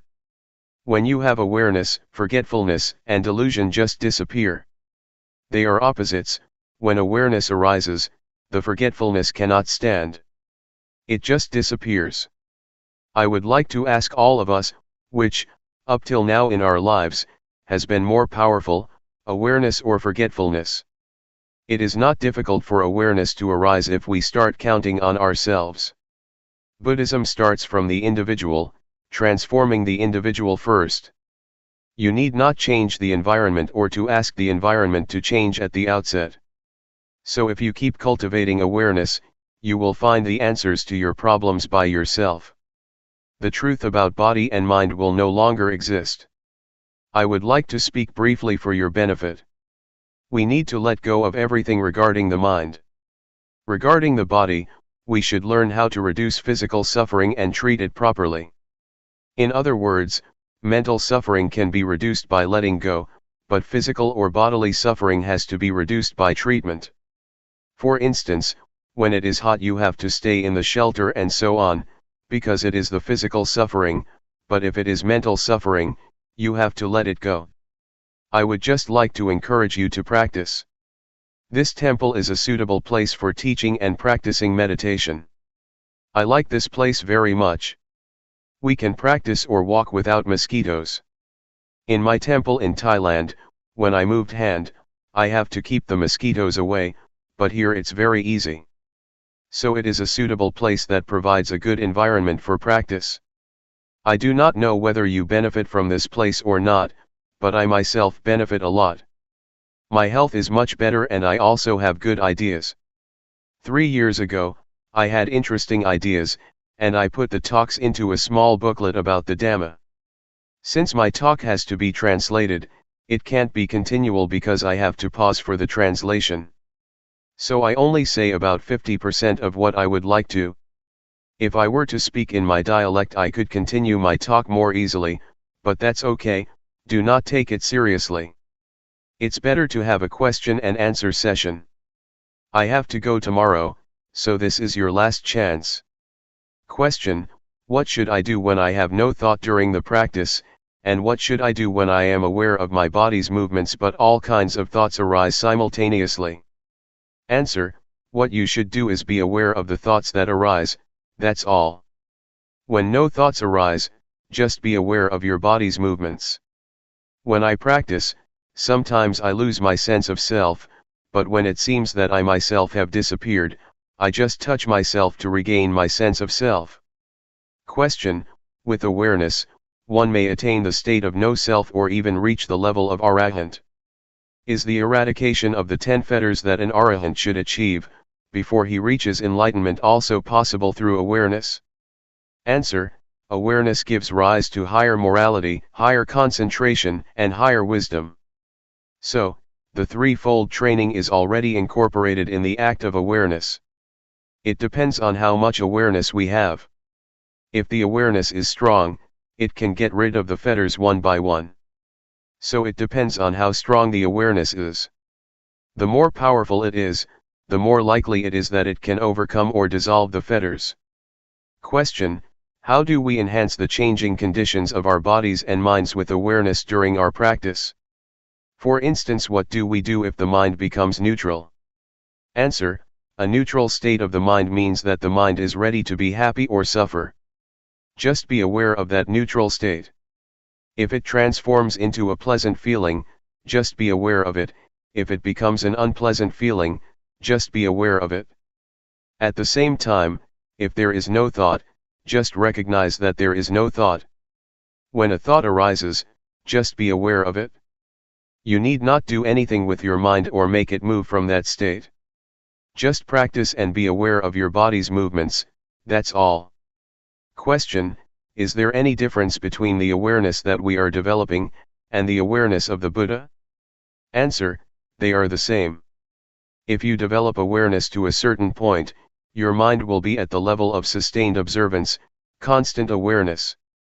It is a sustained awareness, keep seeing and keep knowing all the time. This state of sustained awareness will include morality, concentration, and wisdom, and it will also enable you to see the cause of suffering. This state of awareness will lead to the cessation of suffering. So, this is the state of Buddhahood. The awareness of the Buddha is the awareness that enabled him to see the Four Noble Truths: suffering, the cause of suffering, the cessation of suffering, and the path to the cessation of suffering. If you achieve the state of sustained awareness, the practice is over, you have already reached the end of the practice. I would like to encourage you to practice and train yourself to deal with mind and body properly. For example, when anger arises in your mind, just know it. Just be aware of it.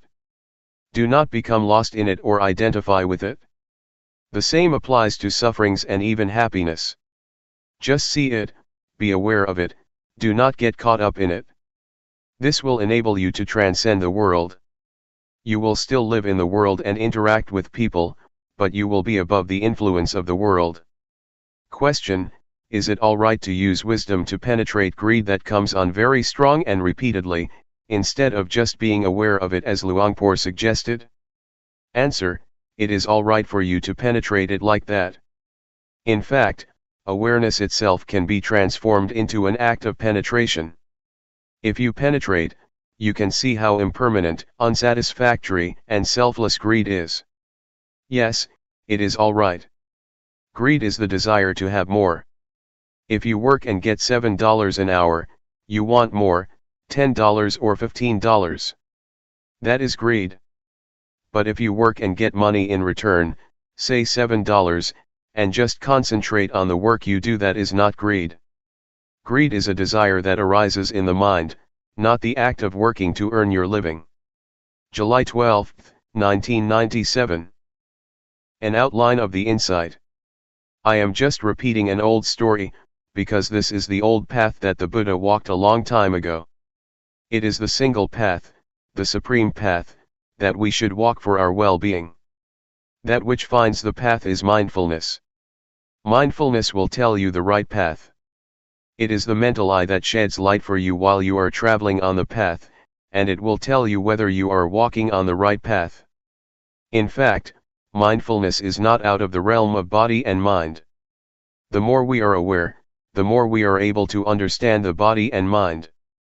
After we are aware of the body and mind over and over, we will have insight into them. Previously, you took body and mind as yourself, as belonging to you, but once you have insight into body and mind, you see them as they really are. We use mindfulness or awareness as the eyes for us, to look into the body and mind, and the truth will manifest itself. This will enable us to understand the nature of body and mind, to see and understand why the body and mind do good or bad, to understand the sickness or the suffering of body and mind, and to see the conditions or the factors that give rise to these sufferings. It also enables us to understand the activities, the temporary state or conditions, of body and mind. These truths will manifest themselves to us. Insights occurs to us like a door that is opened. Once it is opened, we can look and see inside, and everything inside is clear to us. So, when we have insight into body and mind, the truth of body and mind will be apparent. We will see the sufferings of body and mind, and we are interested to see what else come after them. We keep seeing, and keep knowing the truth regarding body and mind, step by step. The truth just goes, and we just follow it as it opens or manifests itself to us one by one. It is like when we study and have an understanding of the subject, the understanding keeps increasing because one leads to another. Insight is like that, it expresses or manifests itself, and we just follow it. Our body is not ours. It is beyond our control, nobody can control it, and no one can be its master. It just goes on its natural way, we cannot control it. And you will see clearly if you look closely. You will be aware that feelings and sensations are constantly arising. There are feelings and sensations at every moment. Please do not think that feelings just happen when you feel tired or exhausted. They occur all the time and happen every moment. They arise and cease, continually. The continuity of sensation is like a flow. In fact, we have already suffered enough from this continuity. Moreover, we still bring other sufferings into our minds. We suffer when we are subject to old age, sickness, or death, when we experience the undesirable, when we depart from the desirable or beloved ones, or when we cannot fulfill our wishes or cannot reach our expectation. These are all conditions of life that we grasp because of our ignorance, which gives rise to more suffering. But once we know the truth, the reality, these phenomena cannot affect us. Once we know, we just let go. The knowledge which results from meditation is not just knowledge because it also transforms our lives. When we look into it, we realize the truth that is inherent in body and mind. And it just manifests itself. When the truth of body and mind is realized, our minds are transformed and our perceptions changed. When you see suffering, it manifests its reality, its nature. So, once we are aware of it, suffering is transformed into happiness, and ignorance is transformed into wisdom. Furthermore, we will understand the truth of goodness and religion. What is religion? What is the teaching? What is the truth? These are the insights we will have at this stage of practice.